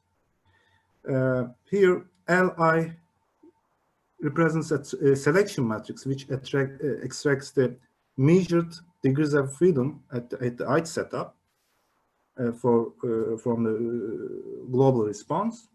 By minimizing this equation with respect to scaling factor, we can obtain its optimal value. And similarly, we can obtain the optimal value for global response vector by taking the first order gradient of the objective function. But here we can see that both scaling factor and global response depend on each other. Therefore, this procedure requires an iterative solution. In this iterative solution, before starting to this iterative solution, we can determine an initial guess like this, which is shown by x double dot superscript 0, and a convergence criterion can be defined, which is shown by rho in the slide, based on the spectral coherence of the global responses obtained at the consecutive steps, iterations. Now, here's a flow chart for the proposed algorithm. In this implementation, I choose a convergence criterion as 0.1%, but you can arrange or select any convergence criterion for each resonant bands if you work in frequency domain. And if you want to work in time domain, you can apply, you can take the inverse fast Fourier transform of the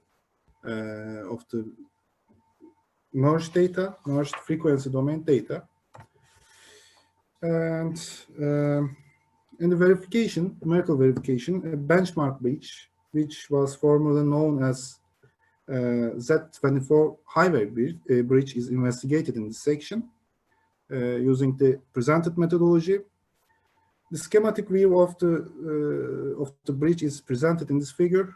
This breach has been widely investigated by the researchers, deal with the model identification, finite element model updating, and damage detection procedures. And Z24 breach has been originally measured by KU-Leuven structural mechanics division in the context of a comprehensive structural health monitoring application, considering ambient and forced vibration effects. For this purpose, various damage scenarios are considered with 18 measurement sets.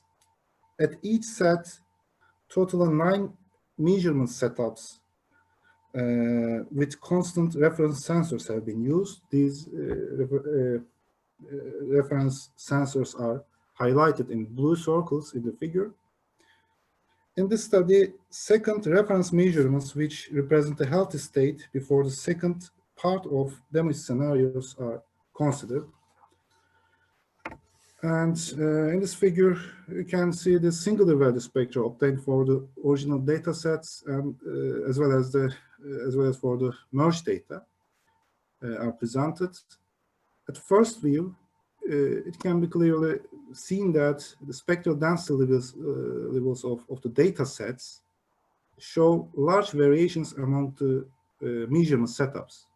I'm talking about the original data sets. Although a neat spectrum can be observed at lower modes, the data quality shows a dramatic decrease, and noisy plots appear at the 5th and 6th modes at the original data. And a significant variation is also visible for the channel noise among the different setups. But despite these limitations, it can be clearly observed that the merged data provides a smooth spectrum in which the first 6 modes are visible. And in this application, I have used a recently developed probabilistic model identification technique called as modified frequency and spatial domain decomposition. And the identified model parameters of Z24 bridge, including natural frequencies and damping ratios, are presented in this table. For comparison purposes, the identification results reported by the previous research for this bridge are provided as well. And according to the results, a reasonable convergence is observed between the identified and reference values. Here, the relative difference remains less than 0.1% for the identified natural frequencies. However, a large difference is observed in damping ratios, about 300%. Identified model shape vectors are presented here. They are compatible with the results presented by the previous research. And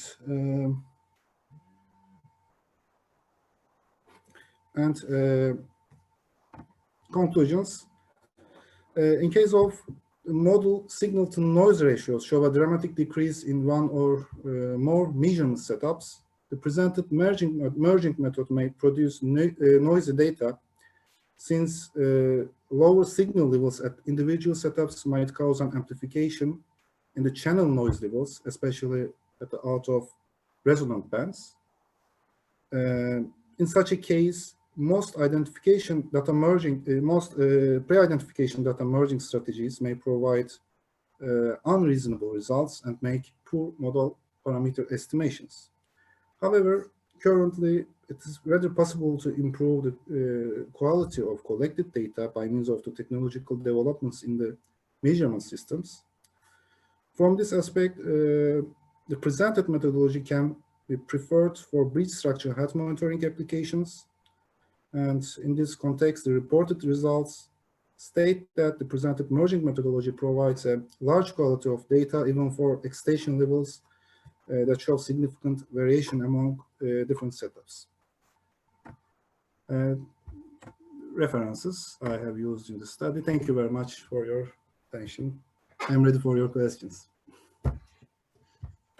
Caglayan, thank you very much for your presentation. Are there any questions to Caglayan regarding bridge structural health monitoring? Yeah, I believe, yeah, there are no questions. Mr. Polat Gülkan, do you have any question? Hocam?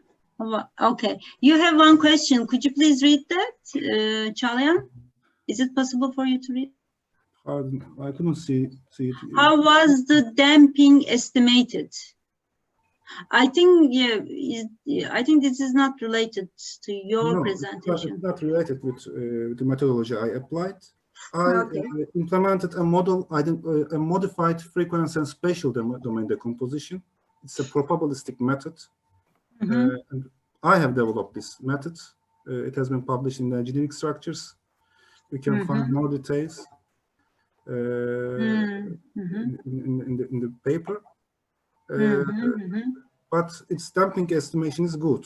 I make different comparisons. I made different comparisons with other techniques. Its damping estimation is good. Yeah.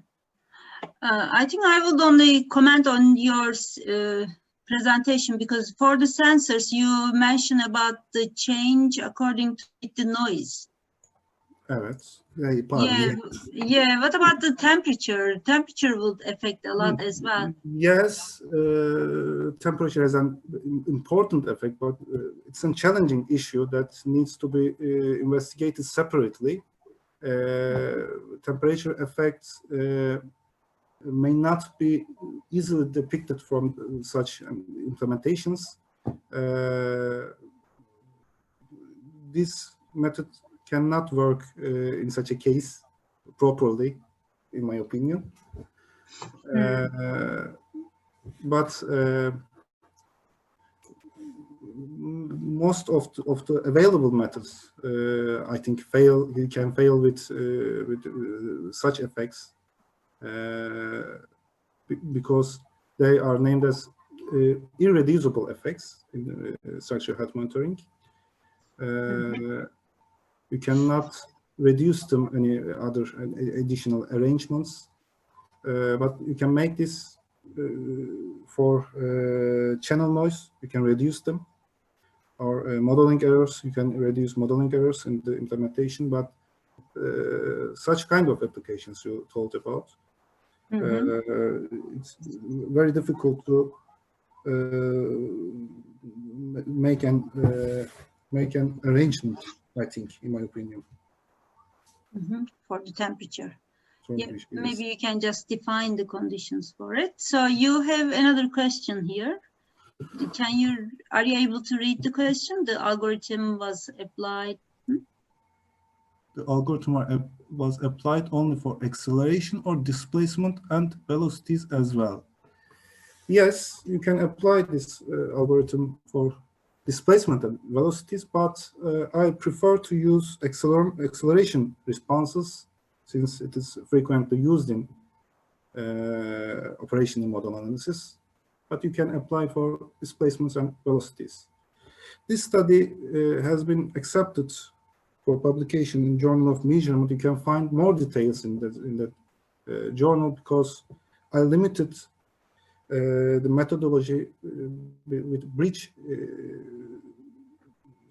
applications for bridge structures in this presentation. You can find more details about the underlying philosophy of this methodology there. Okay, maybe you can write the name of the journal that you will be publishing your paper. Okay. Yep. Journal of Measurements. Journal of Measurements. AASHTO journal. Okay. Any more questions for Caglayan on his presentation? Yeah.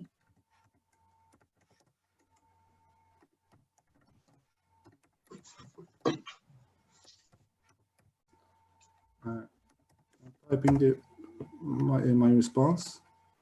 Okay. Did you send it to Elena? Okay. Yes. Okay, Caglayan, thank you very much for your presentation. It was a great pleasure of mine. Okay, read you later in your journal, huh? Pardon? So we will read you further in your journal, in your paper. Yes. All right, thank you very much. So I think the next presenter is Azam Nabizadeh. I hope I'm pronouncing the name right. Okay, Azam? Yes. Hello, Azam. How are you? Hello. I didn't know. Yes. Hi, how are you? You look good. Good. Thank you so much. So I just had sunrise here. I'm in the United States and we have like a huge time difference. Okay, so, good morning. Thank you so much and good evening to everybody. Thank you. Yes, I'm in Turkey at the moment. Okay. Welcome again. You can share your screen and you can start your presentation. You don't have to rush because we are 5 minutes early. Okay, I'm pretty much ready, so. Okay, so we are ready to. So you will share your screen at the very bottom, yes. Yeah, go to the presentation. Let me know when you can see the screen. Yeah, we can see your presentation, yes. Okay, now you can start. Sounds very good. So I'm originally from Iran, and I've been in the United States since 2013. I did my master's in structural engineering in Iran, and I did another master's and a PhD here, which mostly I worked on a survival analysis of bridges. So in survival analysis, we try to estimate the reliability of bridges and the remaining service life. So this topic that today I'm going to talk about is about the probabilistic fatigue resistance curves for steel bridges based on survival analysis technique. So what we have for fatigue design, they are like pretty much ready curves that we use mostly in AASHTO and other design manuals, but we try to investigate that curves in a probabilistic manner. So first I provided an abstract of this article, which talks about the application of parametric survival analysis to the fatigue resistance data and nonlinear probabilistic SN curves proposed. So survival analysis is a method that incorporates the baseline statistical distribution and fatigue test data that are the basis for the current AASHTO fatigue design specification were reanalyzed in this analysis. To do so, we consider the number of cycles to failure as a fictitious time to event parameter. And as I will discuss later, time to event is the most important parameter in survival analysis. The number of applied stress cycle, fatigue detail categories, and stress range are considered as independent covariates, and the log logistic accelerated failure time, or log logistic AFT model, was determined to be the best fit for the fatigue data. And according to the results, we determined that the current linear AASHTO SN curves for steel do not provide a consistent probability of failure, which was meant to be. We wanted to have the consistent probability of failure along the curves, but we proved that it's not the case. And we proposed a set of nonlinear equations to get the consistent reliability for fatigue curves for different categories. So the content includes introduction, application of survival analysis to fatigue, which subdivides into steel bridge fatigue data and how they were collected, and the survival analysis of a steel bridge fatigue data, and then coming up with log logistic survival model for fatigue, and then proposed fatigue reliability equation and application of that equations to AASHTO fatigue curves.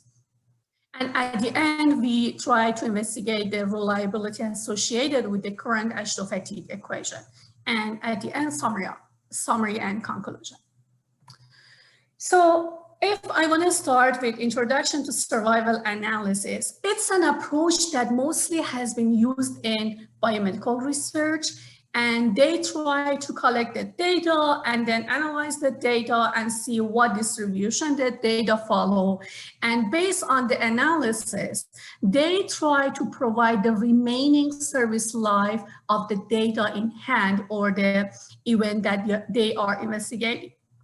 So it's a probabilistic approach and that estimates the time required to reach a milestone, which can be time to event parameter.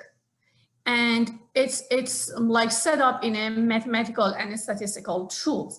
So examples of time to event parameter, like mostly using in biomedical research. For example, if we consider a set of cancer patients, they investigate, they observe the like a set of cancer patients, and then they evaluate the treatment and the parameters, including in the progress of the disease, and then they measure the time to death or the time to recurrence of a disease or a time of like to whatever event that they can define it. And in this research, we try to consider time to event as failure, fatigue failure of bridges. And then we try to measure how much time we have to measure the fatigue failure of bridges and what parameters may affect to that event. So as I just mentioned, the survival analysis are used to quantify the influence of various independent contributing factors on a probability of reaching a milestone. So for us, this milestone is fatigue failure. And we want to see what parameter may influence that event and how much time we have to get to the fatigue failure of bridges. So it's a comprehensive probabilistic approach for assessment of fatigue service life, which I did on bridge data. So typically multiple tests are performed and on a component structure or whatever material that we consider for fatigue evaluation, and then we assess the fatigue life under several constant amplitude stress cycle. They apply a stress cycle and then they measure the time to failure or fatigue failure. So American Association of State Highway and Transportation Official, AASHTO, provides a national standard for the design of highway bridges in the United States. However, we have different standards for different countries, like Japan has different standard, like Europe has different standard, and every country use its own fatigue design standard. So fatigue analysis typically consider the number of cycles to failure as a dependent variable, which depends on the stress range. And a stress range is considered as independent variable. But what we are trying to do is we are trying to mention that both stress range and number of cycle can be independent variable. So after they run the test, they plot all tests and the results are normally displayed on a log-log scale and a linear or multilinear SN curve, and that like relates to 97.5% of reliability to the data. So at the end, they come up with like curves which might be linear or multilinear, and then they use it for fatigue design life. So in the picture that you are seeing, it's the AASHTO fatigue curves for category A through E prime that they run the test during 1970s and 1980s, and then they collected the data and then they plotted, they did their linear regression analysis on the data, and then they came up with these lines, and it's been using to the date for fatigue design. However, there are several important issues with the current approach to probabilistic approach of fatigue and remaining service life estimate. So the number of cycles and stress range can both be independent variable, as I mentioned, and the influence of probability of fatigue failure.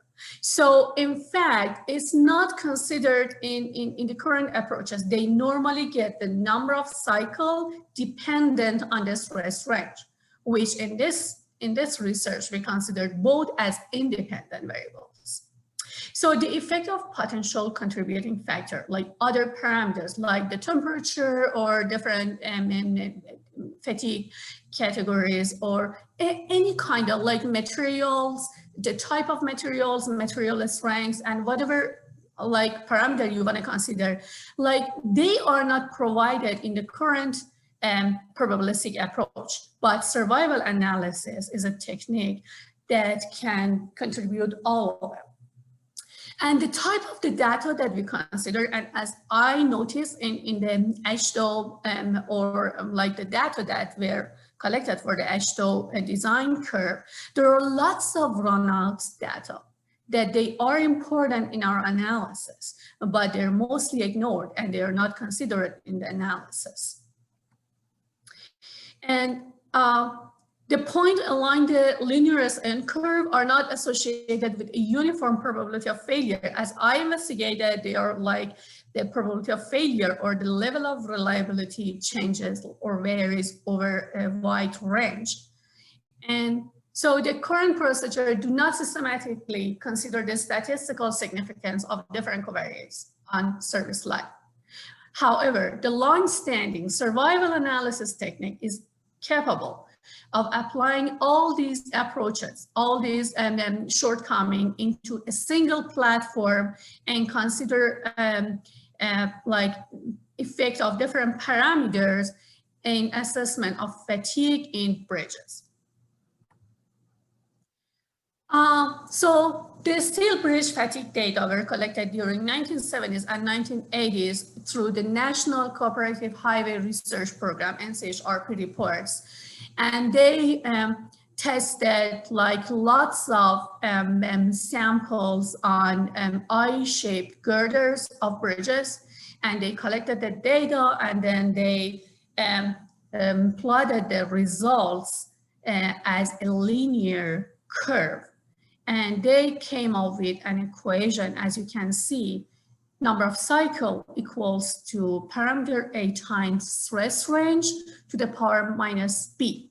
And then once they like created this equation, they tried to do the regression analysis, linear regression analysis, then try to find the parameter A and B, which are constant for different fatigue detail categories. So, and at the end, they provided these curves, which is the current curve of AASHTO fatigue curve, and it covers the category A through E prime, and the detail of each category is defined in the AASHTO specification. So we have this curve, which includes the finite and infinite number of cycle, and it relates to the stress range. So what we do in the survival analysis? In parametric survival analysis, we assess the fatigue in steel bridges, the data that were the basis for the current AASHTO fatigue curves were used in our analysis. We use the same data, we collected all of them, and then we reanalyzed them. And in parametric survival analysis, we need to select a baseline statistical function, which should be the best fit for the data in hand. So in this study, I need to mention that the log normal was the basis for the current AASHTO fatigue. So they used the log normal distribution, and then they decided to get just a linear regression for that. And most further research that were done on fatigue analysis, reliability of fatigue analysis, they mostly use log normal distribution. However, in this study, we used log normal, log logistic, hypertabasic, and Weibull distribution, and picked the best fit among all of them.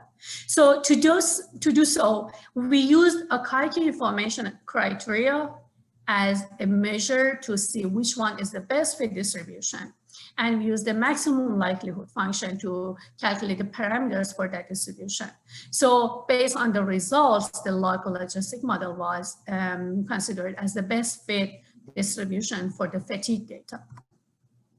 I briefly provided equation of log logistic AFT model, accelerated failure time model here. However, for more information, you can refer to my complete paper as Nabizadeh and Tabatabai 2020. So it's published on International Journal of Fatigue. So you can refer to that paper for detailed description of the survival analysis.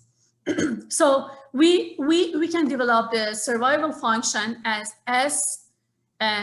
in survival, we define T, time to event. However, it was replaced with number of cycle to failure here. So instead of ST, we have SNCG, which means in the G function, as you can see as the last function here, that contributes the stress range and the different categories as parameter affecting the function G, and then G incorporates to the number of cycle, and then the number of cycle incorporates to the survival function, failure function, density function, hazard function, and cumulative hazard function.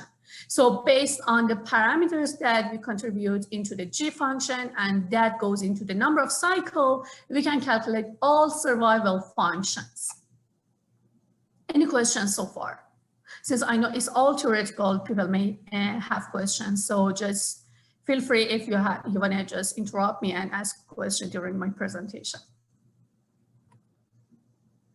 So I used a maximum likelihood function to come up with the parameter. If we go back to the previous slide, we have the parameter alpha and beta, which relates to the log logistic distribution, and the parameter that I incorporated into the equation, which is related to the stress range, and theta 1, which relates to the stress range, and theta 2, which is related to different fatigue categories, category A, B, C, D, E, and E prime.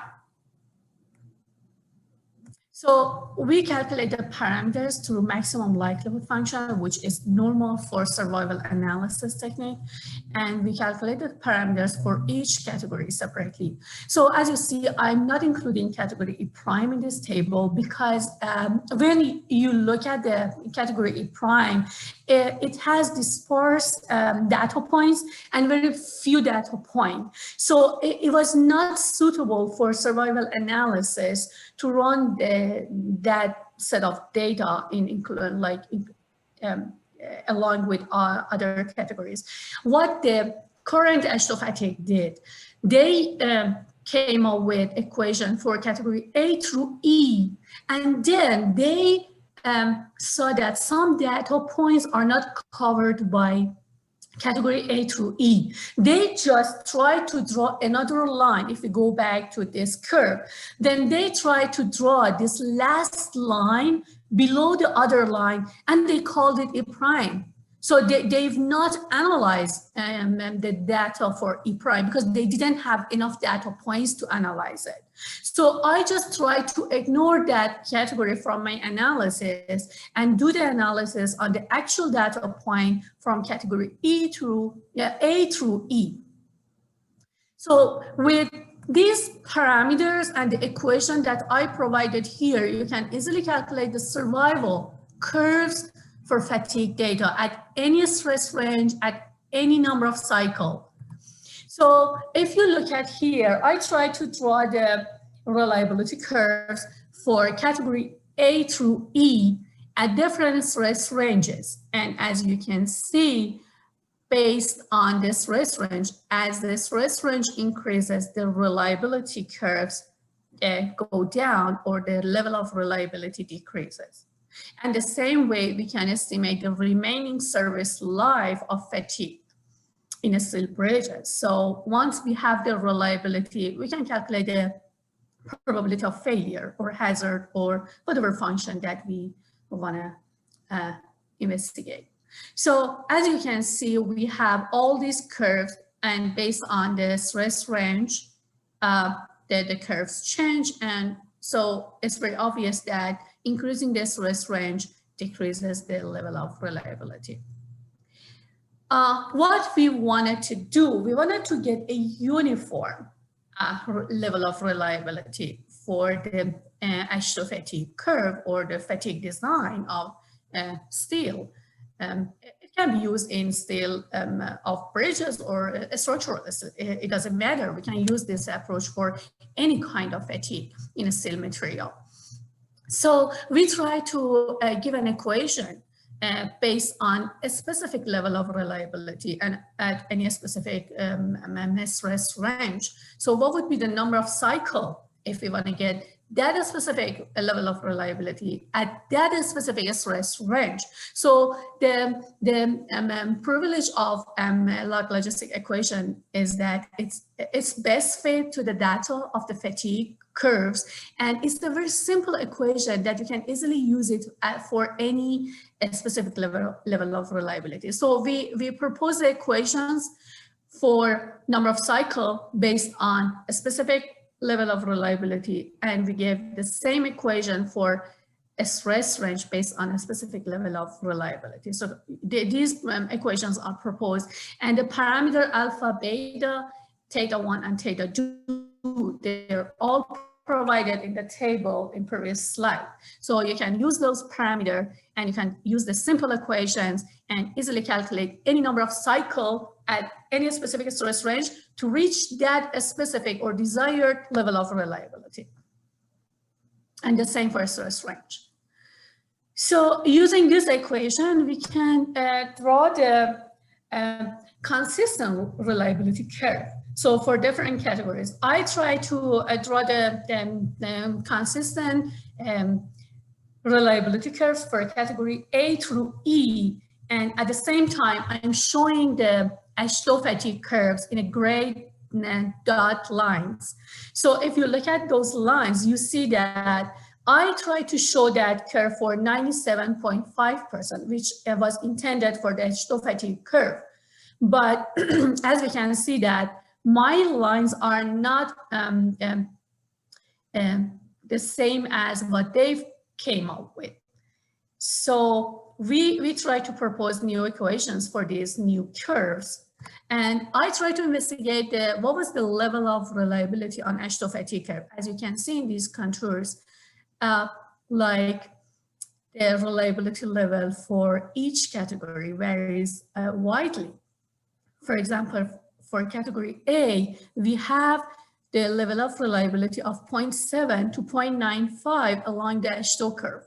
Or if we look at category E, we can see that it changes from 0.1 to 0.997.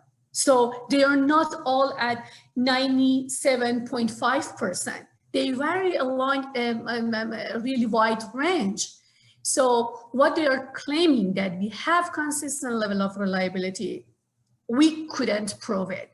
However, there were other studies that they proved it. So those references are mentioned in my full paper that was listed in the previous slide.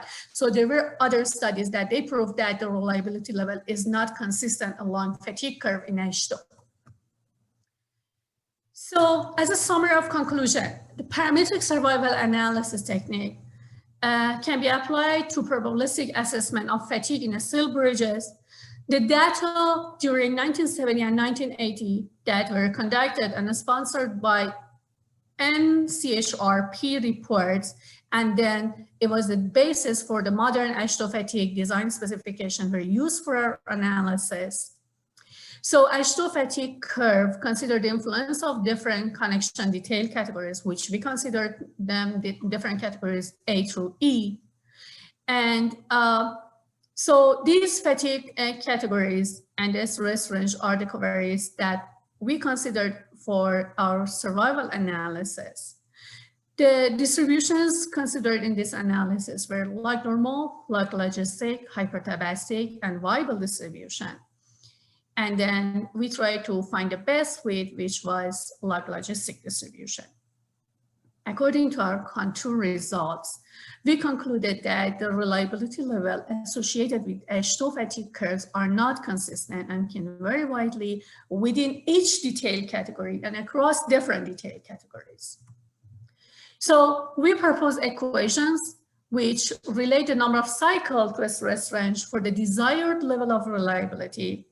and the flexibility in choosing any desired level of reliability can have a potential future application in performance-based design. So survival analysis have the potential to comprehensively consider the various aspects of probabilistic fatigue assessment, including remaining life and cumulative effect of other parameters. Any questions or comments? Azam, thank you very much for the presentation. Any questions on the presentation?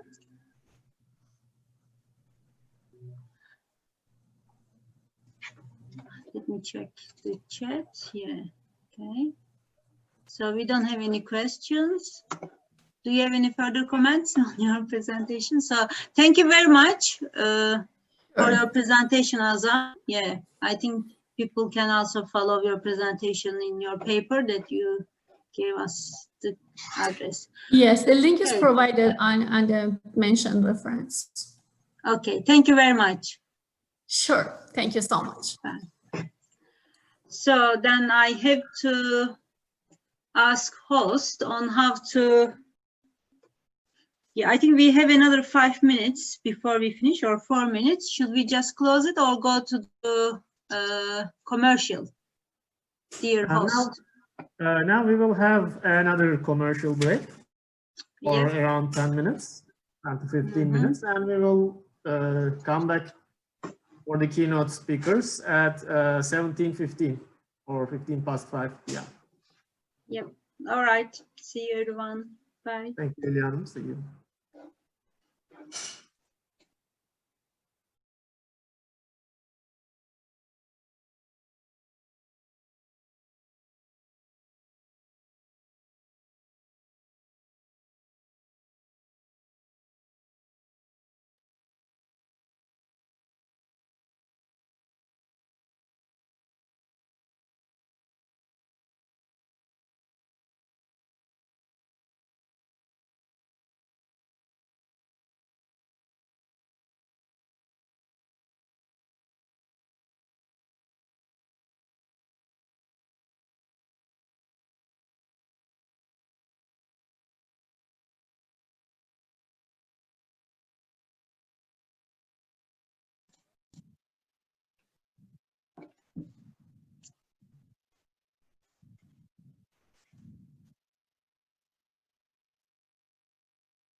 You are invited to Istanbul Bridge Conference. You are invited to Istanbul Bridge Conference.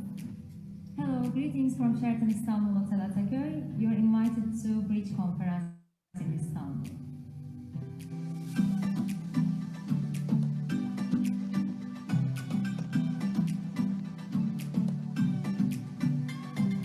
İstanbul Köprü Konferansı'na davetlisiniz.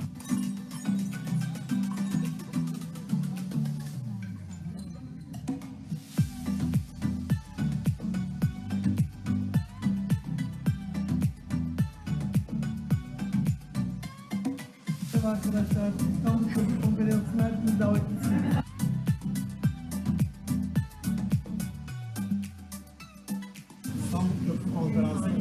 davetlisiniz.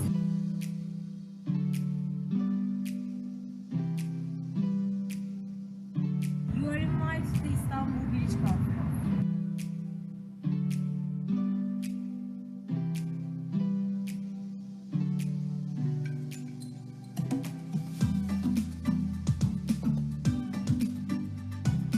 Köprü konferansına siz değerli insanlar davetlisiniz.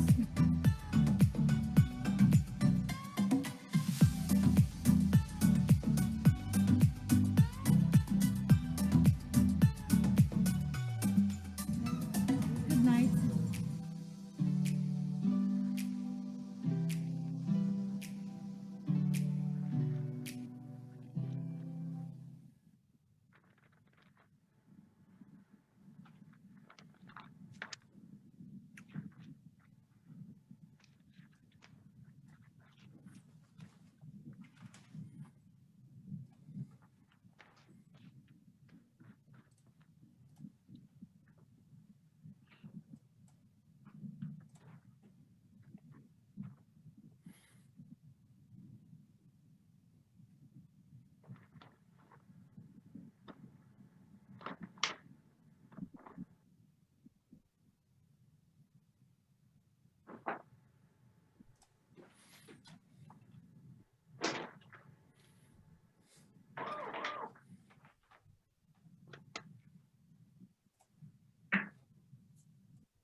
You are invited to Istanbul Bridge Conference. You are invited to the Istanbul Bridge Conference.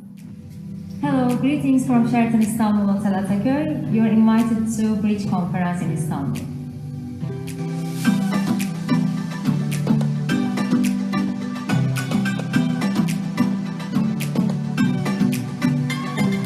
İstanbul Köprü Konferansı'na davetlisiniz.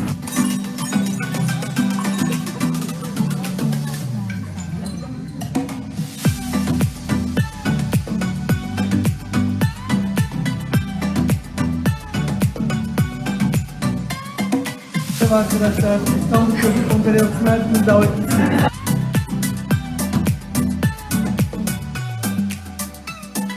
İstanbul Köprü Konferansı'na davetlisiniz.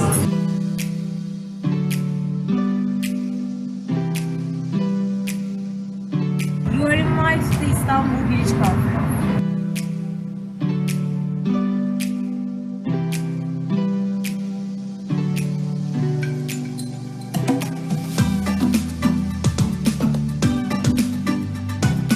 Köprü konferansına siz değerli insanlar davetlisiniz.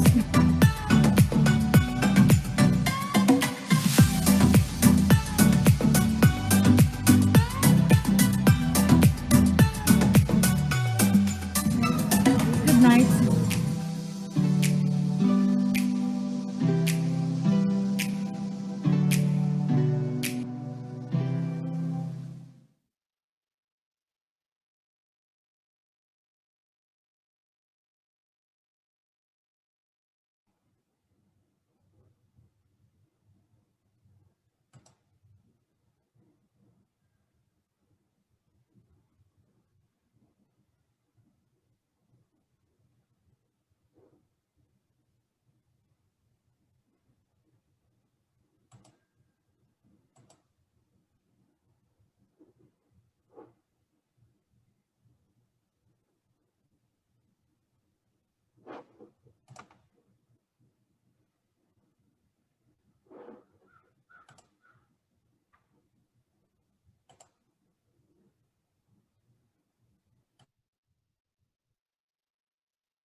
You are invited to Istanbul Bridge Conference. You are invited to Istanbul Bridge Conference. Hello, greetings from Sheraton Istanbul Hotel Ataköy. You are invited to Bridge Conference in Istanbul.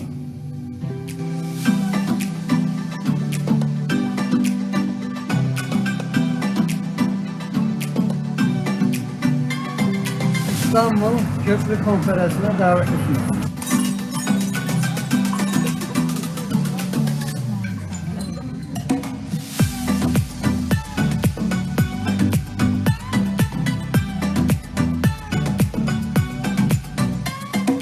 Merhaba arkadaşlar, İstanbul Köprü Konferansı'na hepiniz davetlisiniz.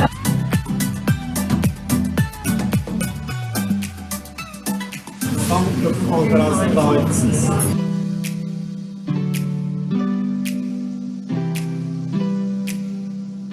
You are invited to Istanbul Bridge Conference.